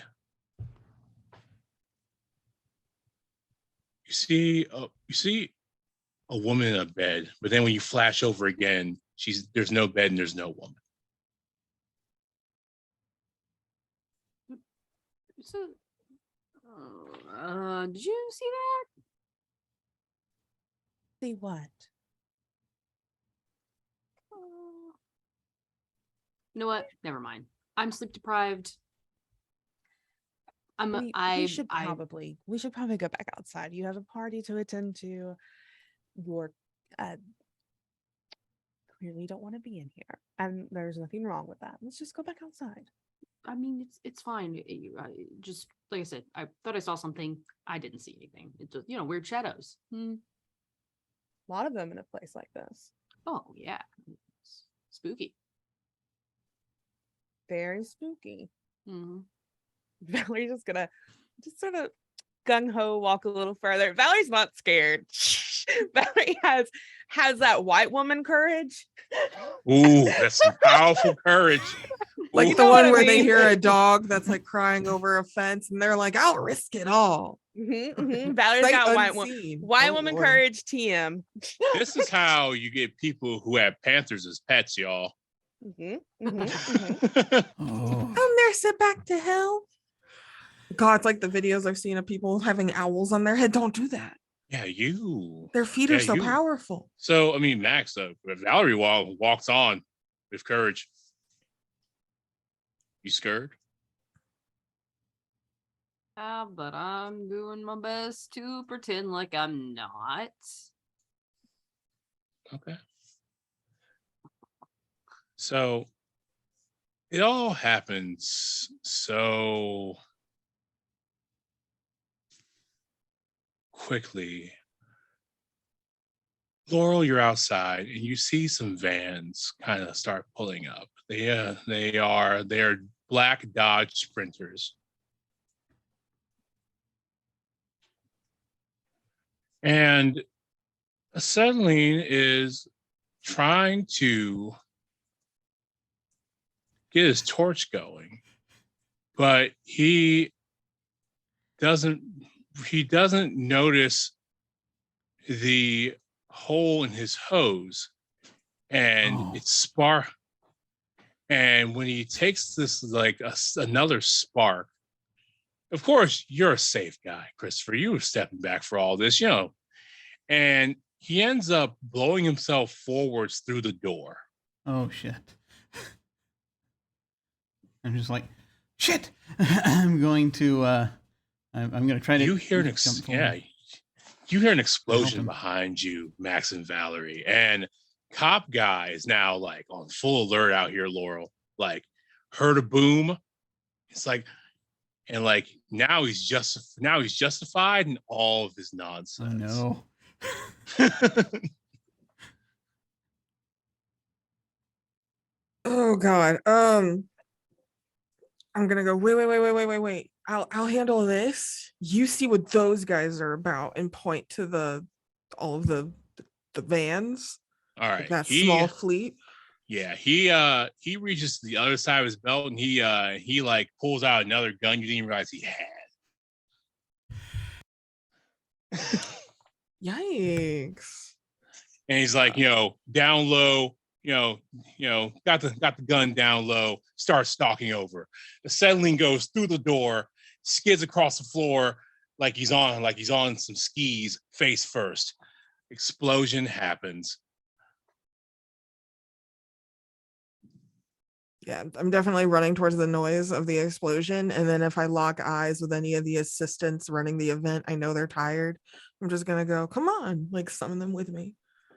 Well, the problem is that you caught the explosion because you were kind of like helping out this cop guy, but our wonderful DJ here It's too loud. is too loud. Okay. And nobody hears anything. And if they do, it's like must They be think part it's of in the the music. music. Yeah. Oh no. Okay. Well, maybe it is part of the music and I'm overreacting, but I'm gonna go check it out anyways because it sounded so directional. Yeah, like One direction, if you will. Yeah, one directional. Yeah.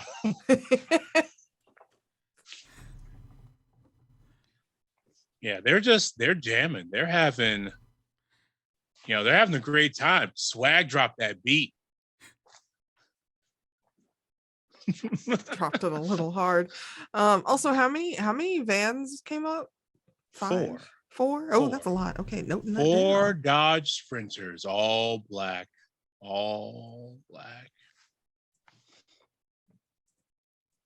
Cool.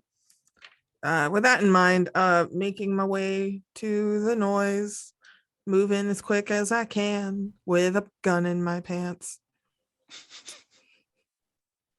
I know he put it in there wrong and he's not walking right. He's holding his pants weird. I know the energy. Like I feel it. Yeah. It's actually the prods are stabbing you a little bit in the thigh. It is uncomfortable. Oh yeah. He didn't give you the holster, just the stun gun. Yeah, definitely like pausing and like adjusting it, maybe like kind of letting it stick out of his waistband of his underwear because that's tighter. Maybe it'll hold, tightens the shirt around his waist a bit, has the prongs pointing up this time. Let's keep going.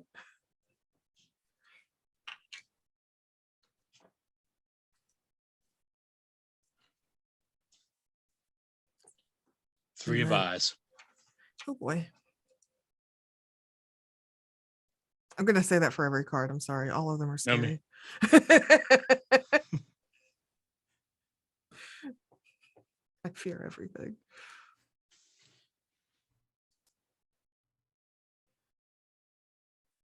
As you are making your way through, what do you do with that? What do you, Christopher, what do you do? And Valerie, what do you do? Oh. Assuming that there's nothing between me and acetylene that is currently on fire, in which case I shall take care. I'm going to try to just sort of get in over the door and run over to him and see if he's okay. Well, he's breathing barely, and you flash back to the ditch, and those weren't lightning marks on him. Those were burn marks. You're sure of it now. It's like almost like your brain contextualized the storm into lightning marks. Those are definitely burn marks on his face from before. I'm just like, shit. I'm such an idiot. Why did I let him do this? And so I'm just trying to check and just see if he's, and I mean, I'm not exactly, I don't have much in the way of medical knowledge per se, but I know the basics. So it's just to make sure that he's, just to see if he's like, how is he? Sure. Why don't you, seems like you're a little stressed. Why don't you try keeping it cool under pressure? Okay. I shall make an attempt. I shall now bring out a dice tower so that a tiny little dice tower so that I might roll my polyhedrons in it. Let's see. So keeping it cool. Keep it together? Is that the one? Yeah, keep it together. All right, that's willpower. I have a +1 on willpower. And I add these together, yes? Yep. So that is sure a total of 14. Yeah, you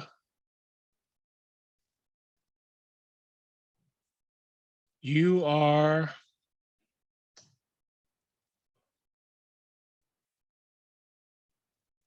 this experience is haunting because you gain the haunted condition. This experience is haunting because it directly correlates to what you saw earlier.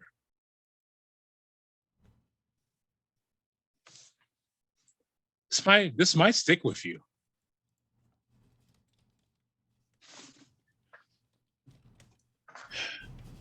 Valerie, what you got? What's where your white what does your white woman courage do in the face of an explosion Does sound? this explosion sound like it's relatively close to us or like at a distance? No, you started walking and Max started following you, so it's a bit of a ways away. Yeah, Valerie immediately stops and looks back at Max and she's like, "You didn't have any pyrotechnics or something planned, did you?"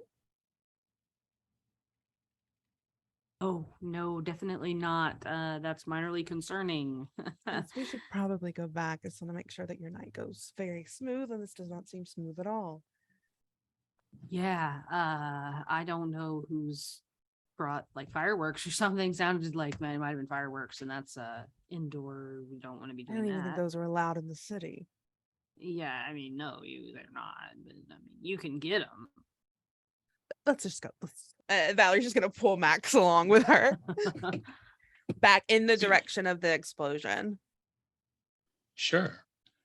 As you are walking back in the direction of the explosion, this hospital is old, and the thing about the city is that things only matter as long as people who want them to matter. It's not about how good the institution is or how much good the institution has done, especially down here in the dregs, in the down below. It's about ego. It's about service that serves someone else's glory.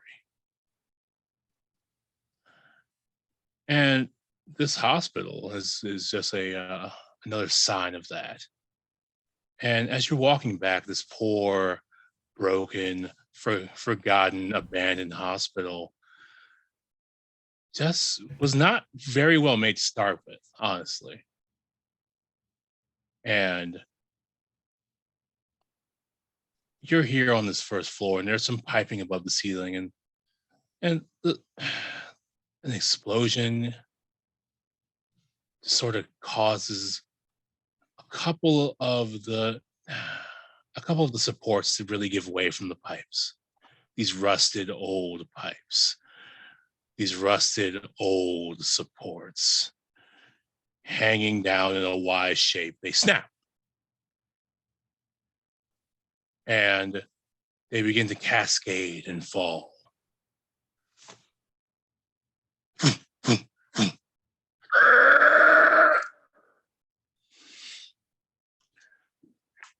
And if you were wearing your shoes, you have been just tall enough, Valerie, to get slapped in the head by one of these pipes falling. As it just kind of falls and stops because the support right above you fails to give way, but the pipe falls diagonally right in your face, and those few inches missing saved you from your face being paved in. That'd have been bad. I use my face a lot. That's your moneymaker.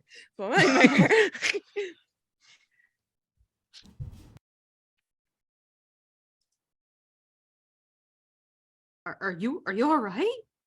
I think Valerie is just like, you know how like in movies they'll like the character will be running and there's like sudden stop and then like, right as the bad thing was going to happen, but this, so she's like in that pause, frozen thing, eyes wide, and she like Max completely sees the fear that Valerie never shows. Like Max gets a whole view of it, And she just like stops, takes a deep breath. I've been better. I think I'm all right. Yeah. You know, look all right. Next time you pick a place where something like this, maybe you should I don't know, check any there are building codes for a reason. And Valerie just steps beside, like the side steps and is heading out. Feet, like hands fisted at her side, very tense, shoulders rigid, very on edge now, completely 180 than how she was just moments ago. Laurel, you arrive on the scene. You two, Christopher standing over a burned man. Burnt man's still holding his little torch, right? Well, I mean, yeah, it was hard. Christopher's not holding anything, right? No, but it was hard suspicious? Okay. It was hard for Christopher to really notice, but there's definitely one of his legs is not all there. Looking at this man, clearly very unwell, very obviously unwell. Yeah. I'm looking at Christopher and then Yeah. pausing for a second. I'm I just kind of- know you. Yeah, so you'll see I sort of look up from where I'm sort of hunched over him as I'm doing. I think I'm looking to see if he has his safety kit with him for this kind of thing, because he's not carrying his safety kit. He's always been kind of reckless, but he does have a wad of cash. I will note that, but that being the case, you're looking for his stuff and it just kind of rolls out. Yeah. The hell? Just put it back. Just stuff it back in. What are you doing? I was looking for his. He doesn't have his burn kit on him. Damn it. Hey. Oh yeah. Laurel, right? Yeah. You were at that bar. The bar outside. Yeah, the bar outside of Victoria Gardens. Yeah. Yeah. I just hopped over to Victoria Gardens. I kind of do groundskeeping there now. What the? What the fuck happened, dude? Wait.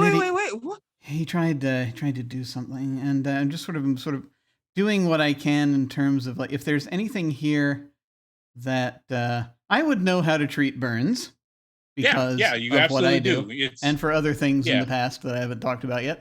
I'm looking around for anything that I might need to try to quickly see if I can use or grab to. The problem you're running into is as you're treating his burns, you're actually looking him over. You're keeping it cool. Is actually the big problem you're finding is the doorknob that actually kind of forced its way into his chest. That's an issue. All right, seeing that, I just sort of look and like, that dude's dead. We gotta call it. Well, he's breathing. He might not be for very long. We gotta call 911. Oh, got it. My phone's always in my hand. 9. I can't believe this is who I've become. Calling 911. That's who you've become. Twice in one night. Right. And befriending a cop. Wild. Who are you? I don't know who I am. A monster. Sorry. You didn't think we love our first responders. You didn't think your worst fears were going to be realized. Oh yeah, no, we've really hopped right into the things that I dread. Making phone calls, people coming to my house. This goes right for the jugular when it comes to horror. This game does. Absolutely. Yeah. Things I avoid regularly. And then Laura will be going shit.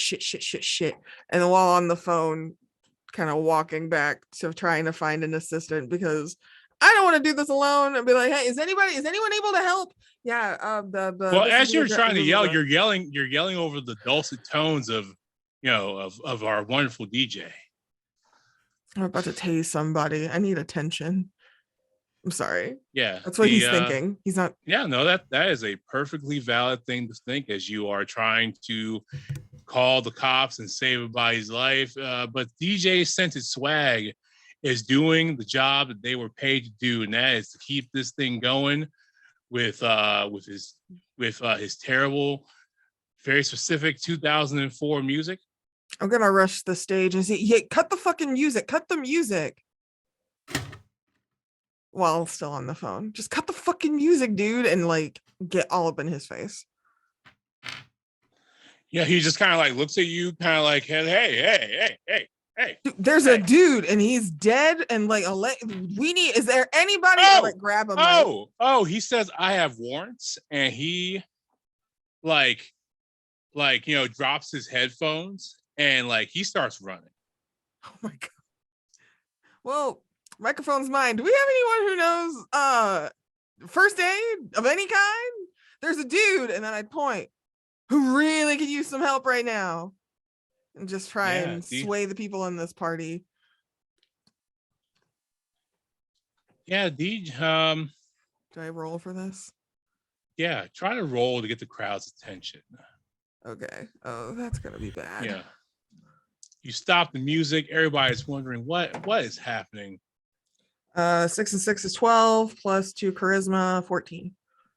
All right, you are going to gain a +1 due to me drawing Bina, the Archon of Community.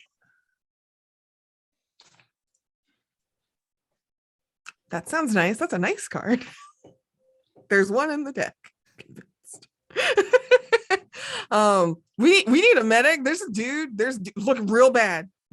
He's got shit in his chest and a leg right that way. And I would point. Yeah, the assistants are all trained in first aid. For all of Max's kind of on vibes things, they're very careful about, actually having the right people on hand, mostly because they're all vibes. And then apologies for throwing this party off for the folks who are still dancing. What if we tone it down a bit and then flip to some sort of song? Yeah, you he might sing, depends. Yeah, you managed to turn the music back on low. Max and Valerie, you're running for the front. You see this tableau. A man on the floor being seen to by Christopher, strewn, laid across a door. There are burn marks, char marks around him, and there's definitely some leg missing there. And they are breathing in this horrible staccato as they are trying to hold on to what vestiges of life they have left in their coil. Dawning on Laurel, this is like the first time Max will ever perceive him, and it's him hijacking a stage, singing a little bit of "This Love Has Taken Control of," trying to keep the vibes, and is like freaking out. Usually people calm down when he sings.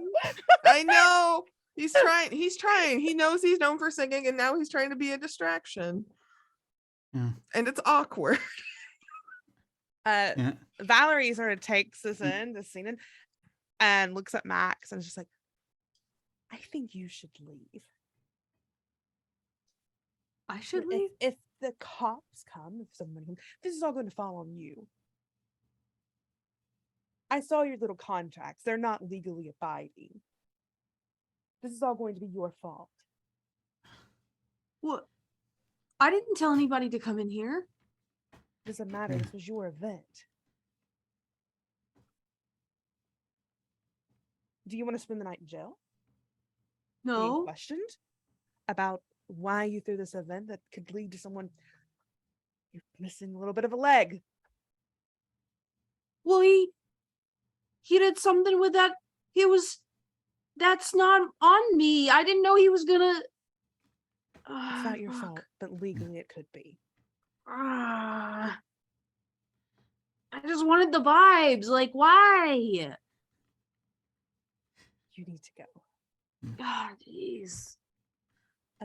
I'm sorry, go ahead, Jim. Well, I was just going to say, during this whole thing, Chris is just trying to keep this guy stable, and so has been focusing pretty much solely on that. And so he's like barely, he knows you're in the room, but is essentially been scrambling trying to find whatever there if there's like a particular thing like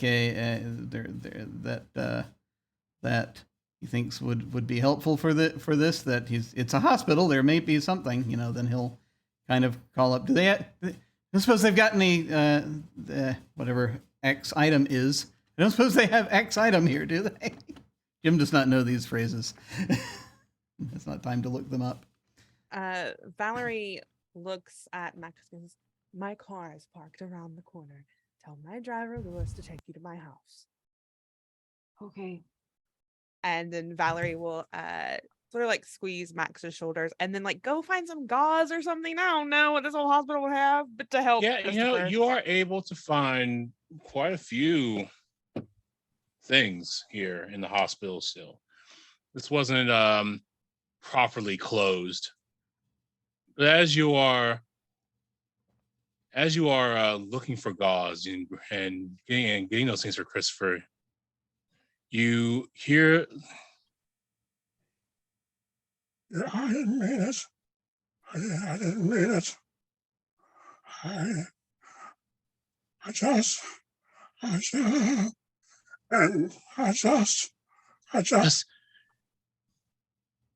in the room with you.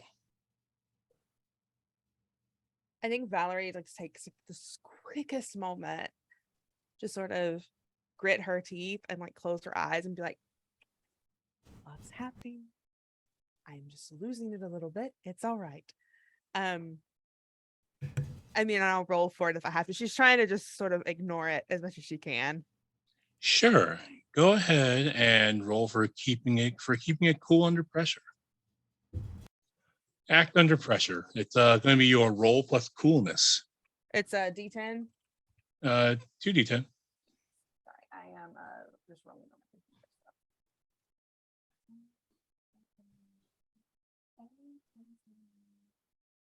10.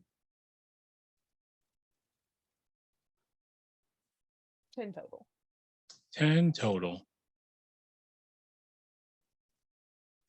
The voice rattles you, and it actually delays you in getting back with the gauze.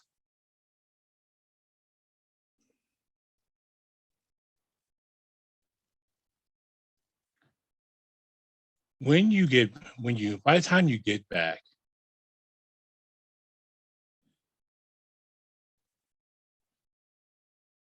this person has stopped breathing. I have started CPR.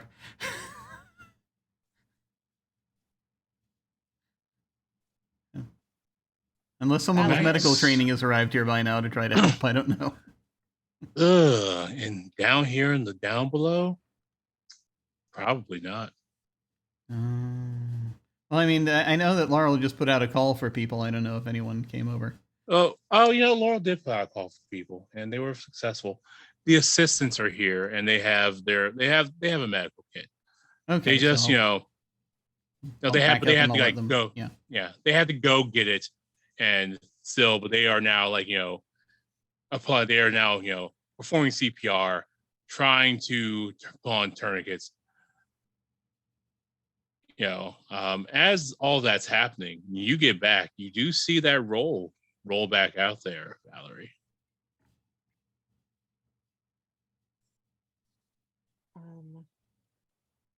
Yeah, I definitely think Valerie is trying her best to only focus on Christopher and the blown up person and trying to just ignore everything around her. Okay. Good, yeah. Giving eyes at Laurel like, "What are you singing? What are you doing?" Yep. Like sees those eyes, Laurel. and then Laurel looks around and is like, "The cop showed up really fast for the motorcycle, and the medics showed up really fast. Why is no one showing up for this call?" And then he's also going to glance at where the vans were. Are the 4 vans still there? The 4 vans are still there. There are there are people in habits who are talking to your erstwhile policemen. Oh, yikes. They've it's gotten serious. They've shown their badge, but the people the women in habits are just very calmly talking to this police officer. And then Laura's gonna take his phone and plug it into the DJ setup and just have like a dance vibe Spotify playlist, a little nightcore, and just was like, I don't know, this is what the people seem to like, and put that on and then hop off the stage. Yeah, there's definitely the vibes have been broken here, and like I'm just gonna make them worse. Some people have left. Some people are staying because they don't know what to do. Some people have definitely taken the cue from DJ Scented Swag and definitely decided to leave. I'm gonna run up to Val. I'm so sorry. I didn't know what to do. I just never seen that much blood. That's not the time to. I can't. I was trying to calm everybody down. All right.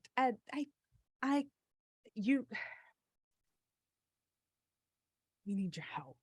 And I think she's just she doesn't give Laurel something to do. She mostly just like vaguely gestures to the situation at hand because Valerie doesn't know what to do either.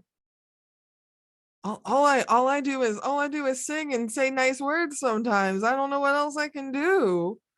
And he's like starting to get like really anxious.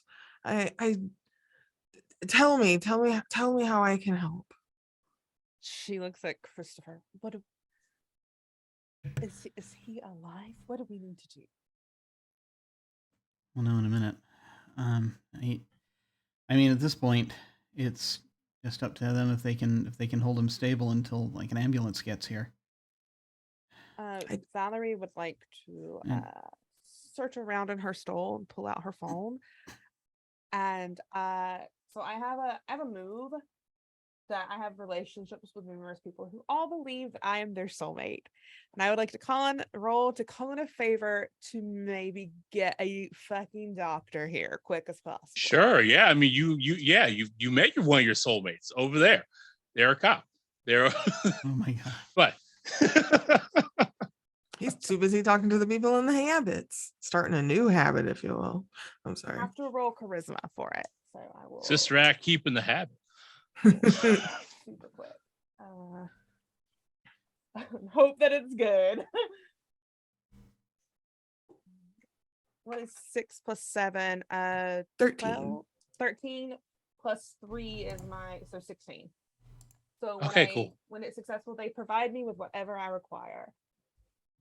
So yeah, I pull out my phone and call someone that I know like has extensive medical like knowledge that I know would be in this area, and I'm just like, get here now.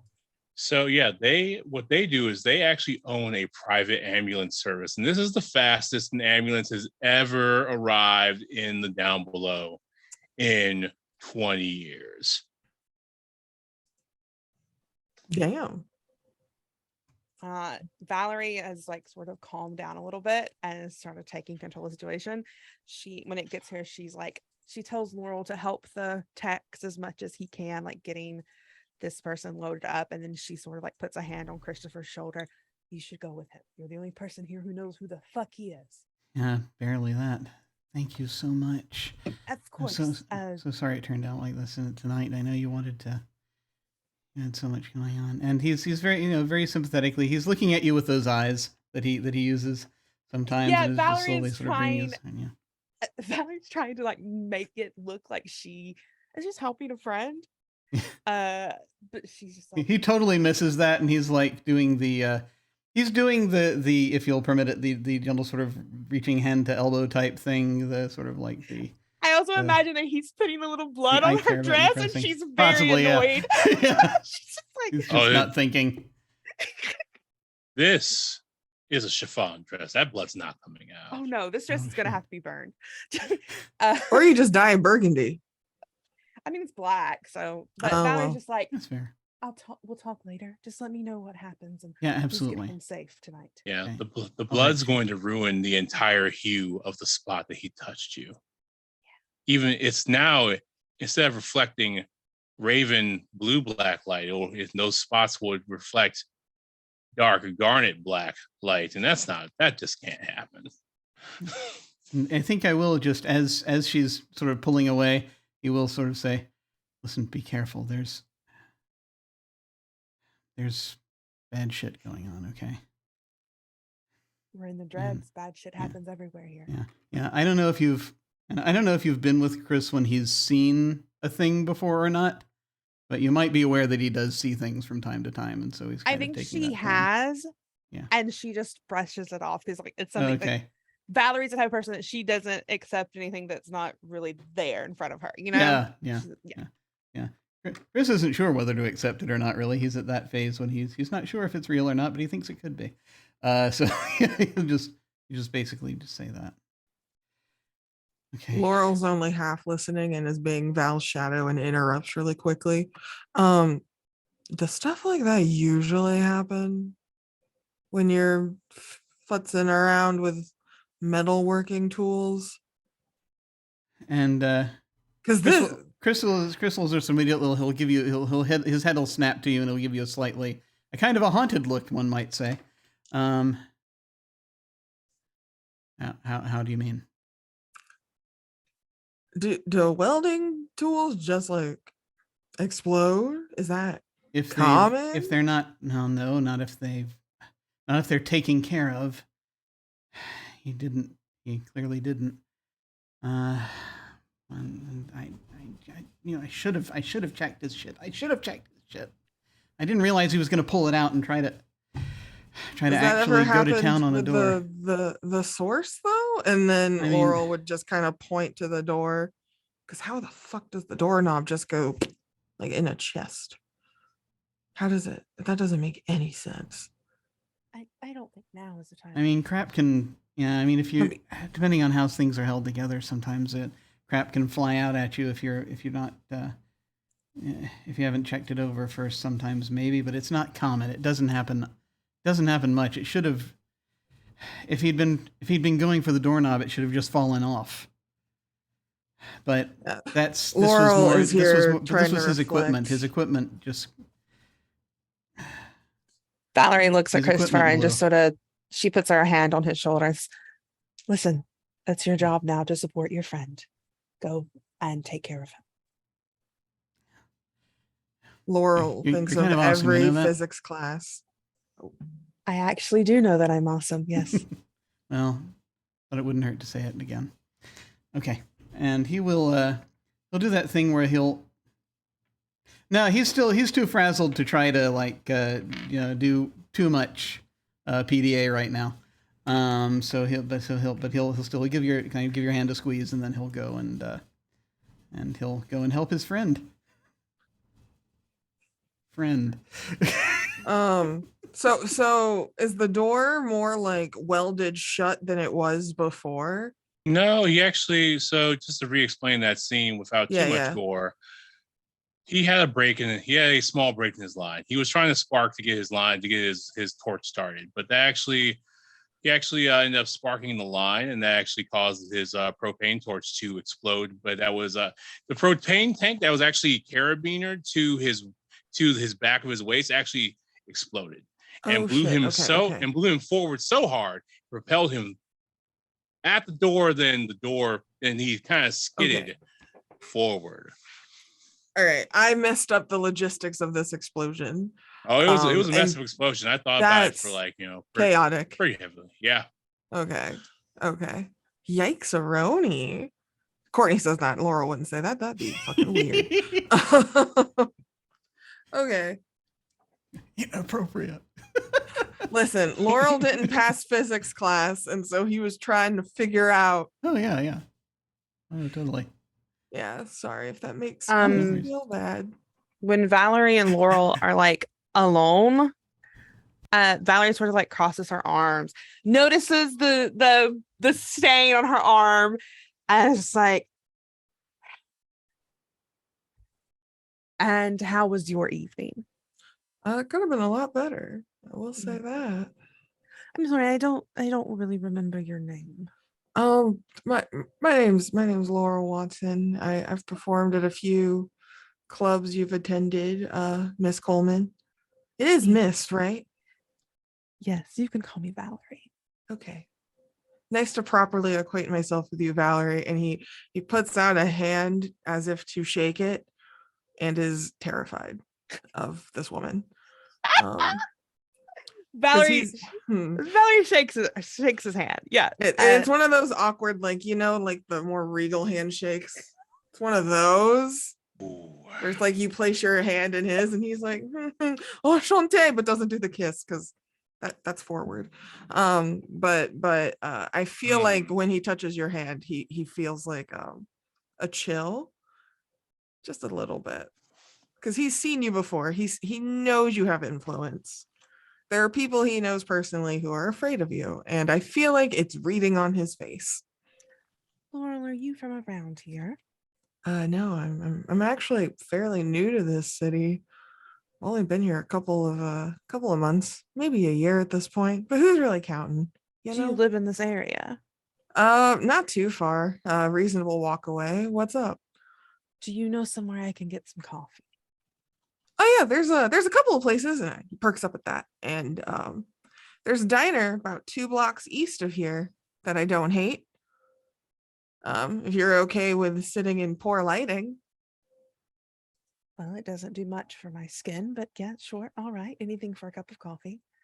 All right. Are you okay to walk? And he would glance and notice you're still not wearing shoes. Yeah, she's got him like, I honestly think she's lost him at this point, probably like with the thing falling on her and the explosion. And that just like reminds her that she doesn't have her shoes. She just looks down and then looks back up at Laurel. Yes, I'm fine. All right. Is there anyone else you wanna, or is it because he doesn't want to be alone with her and he's like a little scared and he's not sure if he should go with her or give directions. So you sent Max away in your car. So your car is also missing, right?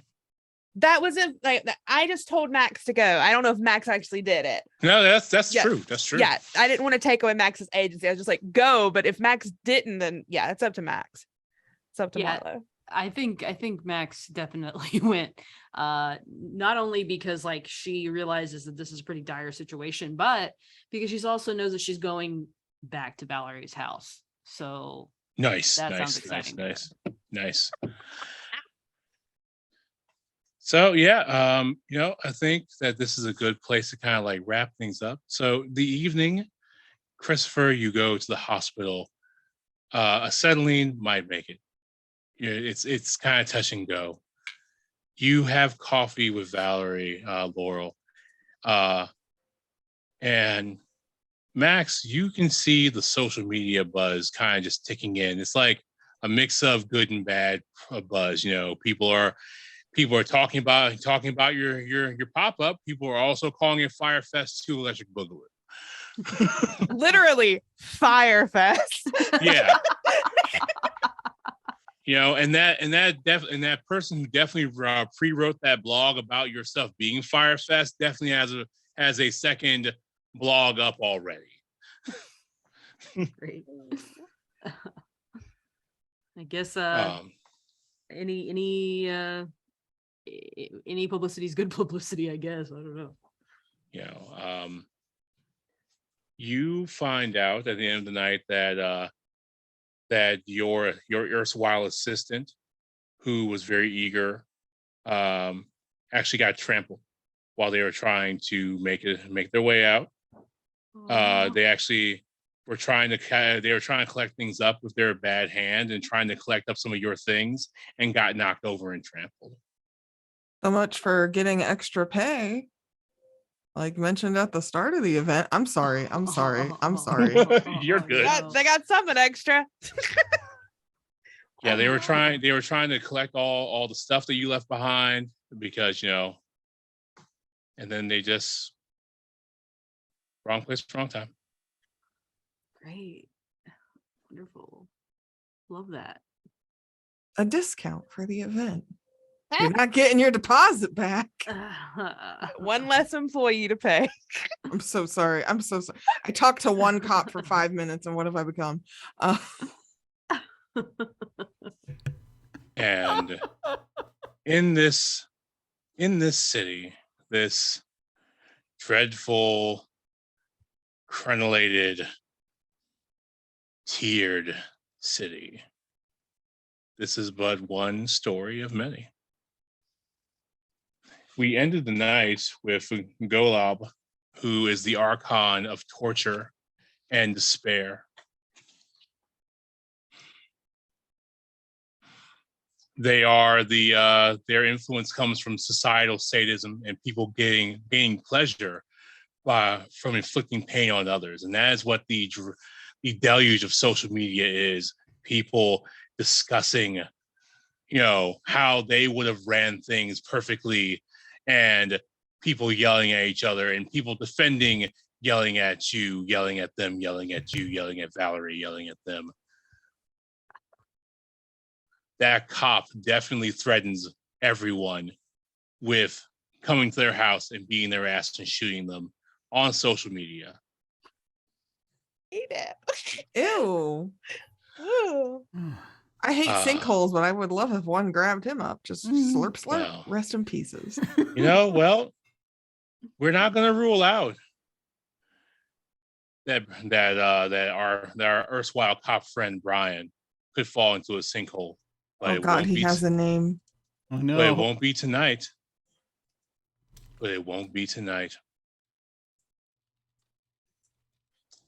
As Golab's influence reigns over the end of this game, the end of this session. Wowie, wow, wow. Damn. Wow. This that was awesome. I'm just gonna say, this is really cool. I am completely drawn into this. I am in. This is excellent. I also was not I wasn't sure. I'm going to be completely honest and say that I was not sure completely of what my character's personality was going to end up as we were starting, because I hadn't quite figured all that out yet. And what I did not expect was to land on sweet clueless boy. But that appears to be where I've landed. I've only done that once before. Perfect for Valerie to destroy. Yes, exactly. It's going to be so good and so tragic. I can't wait for us to just out ding dong each other. Doofus time. I can't wait. I'm really, really excited to see that. Yes, this is gonna be great. You got two himbos. And we're both liberal arts himbos. Yeah. This can only end well. Great. Awesome.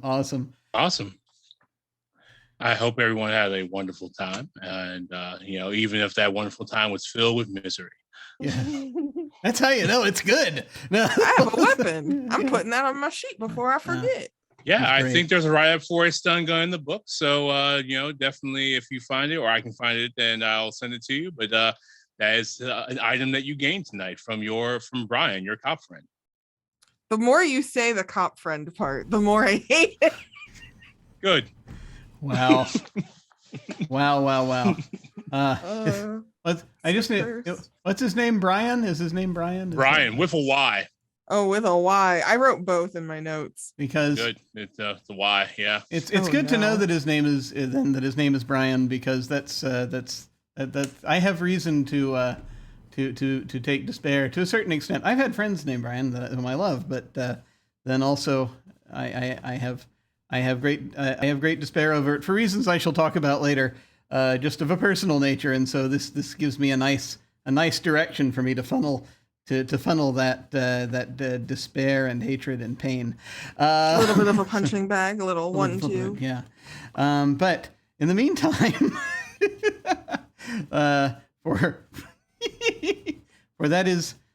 let's just say there was a time when I went by my first name is not Jim. My first name is Byron, and so guess what everyone called me growing up? Yeah, there it is.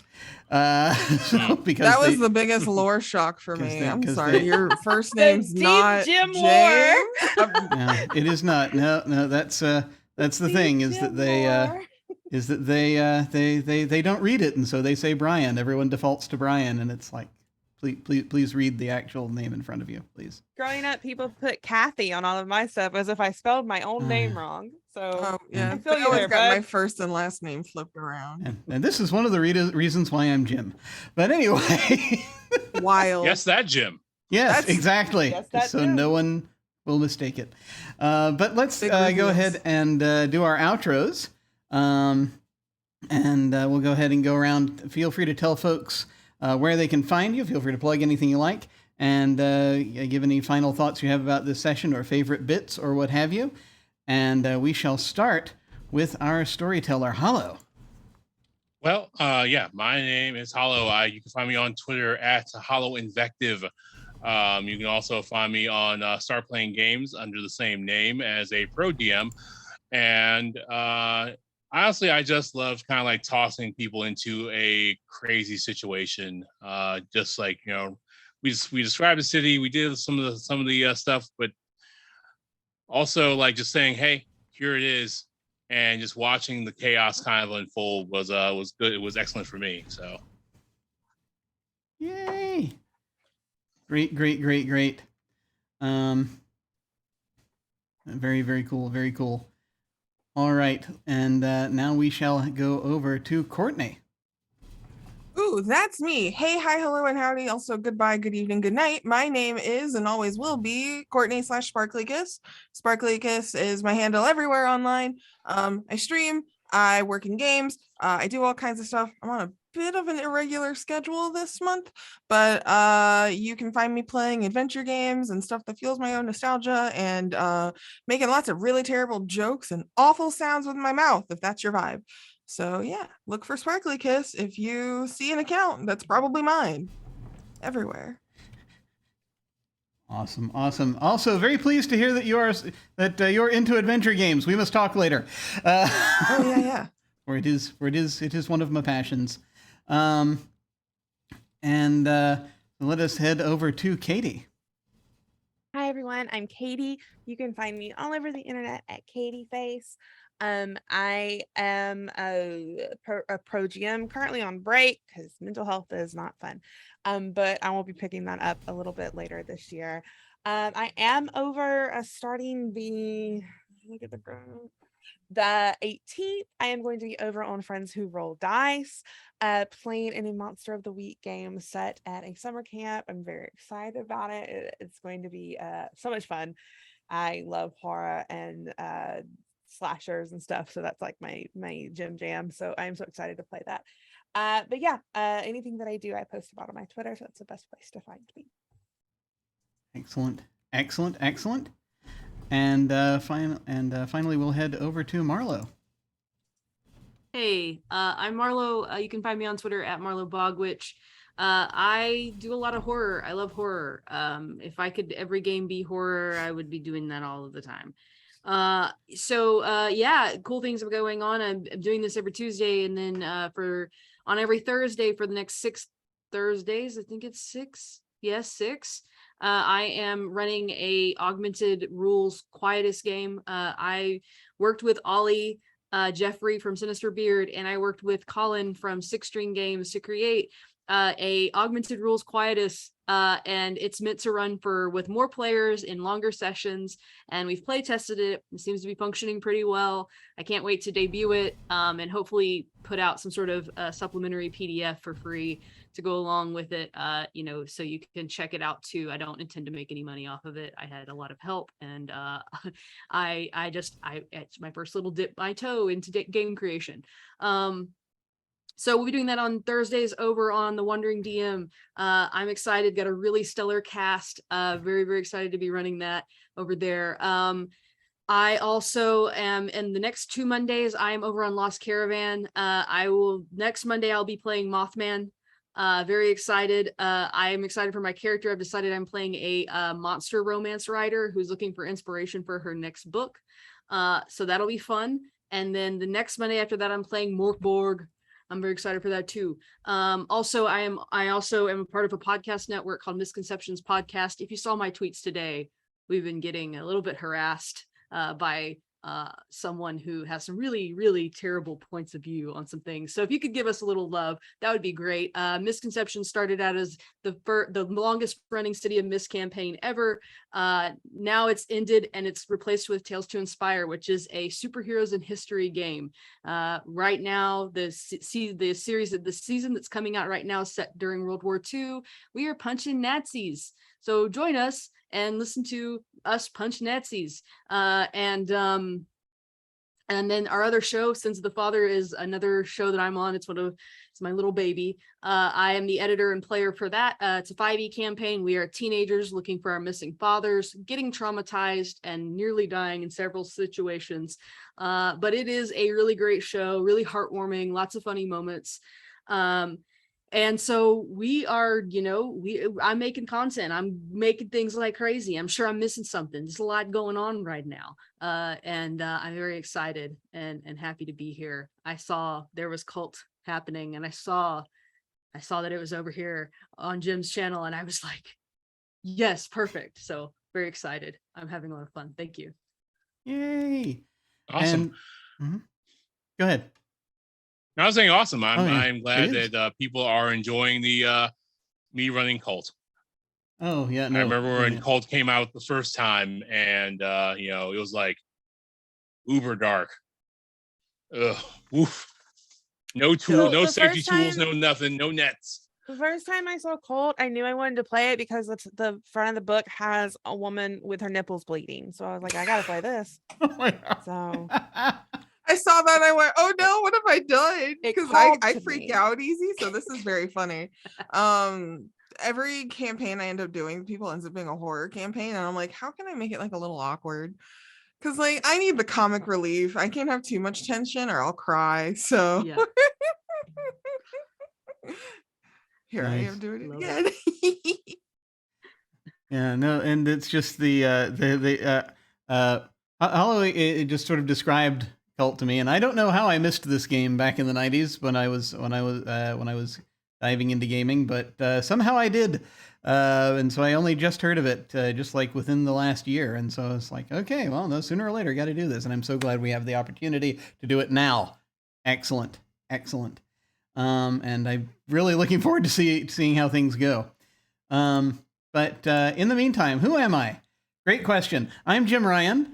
You can find me at OtherDoc on both Twitch and Twitter. My website is jimyesthatjim.com, where you can find my Geek Observation podcast and links to my various other podcasts, audio dramas, writings, and such. I have links down below to my website, Twitter, YouTube channel, and various other things.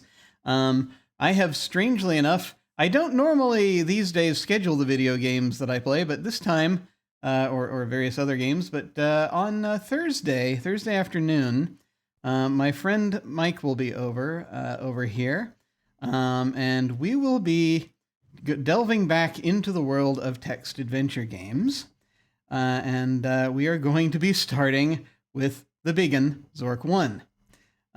It is one that I played years ago, and I figured, a couple of just sort of hang out, chat, and try to make our way through it once again. And so that's going to be happening Thursday.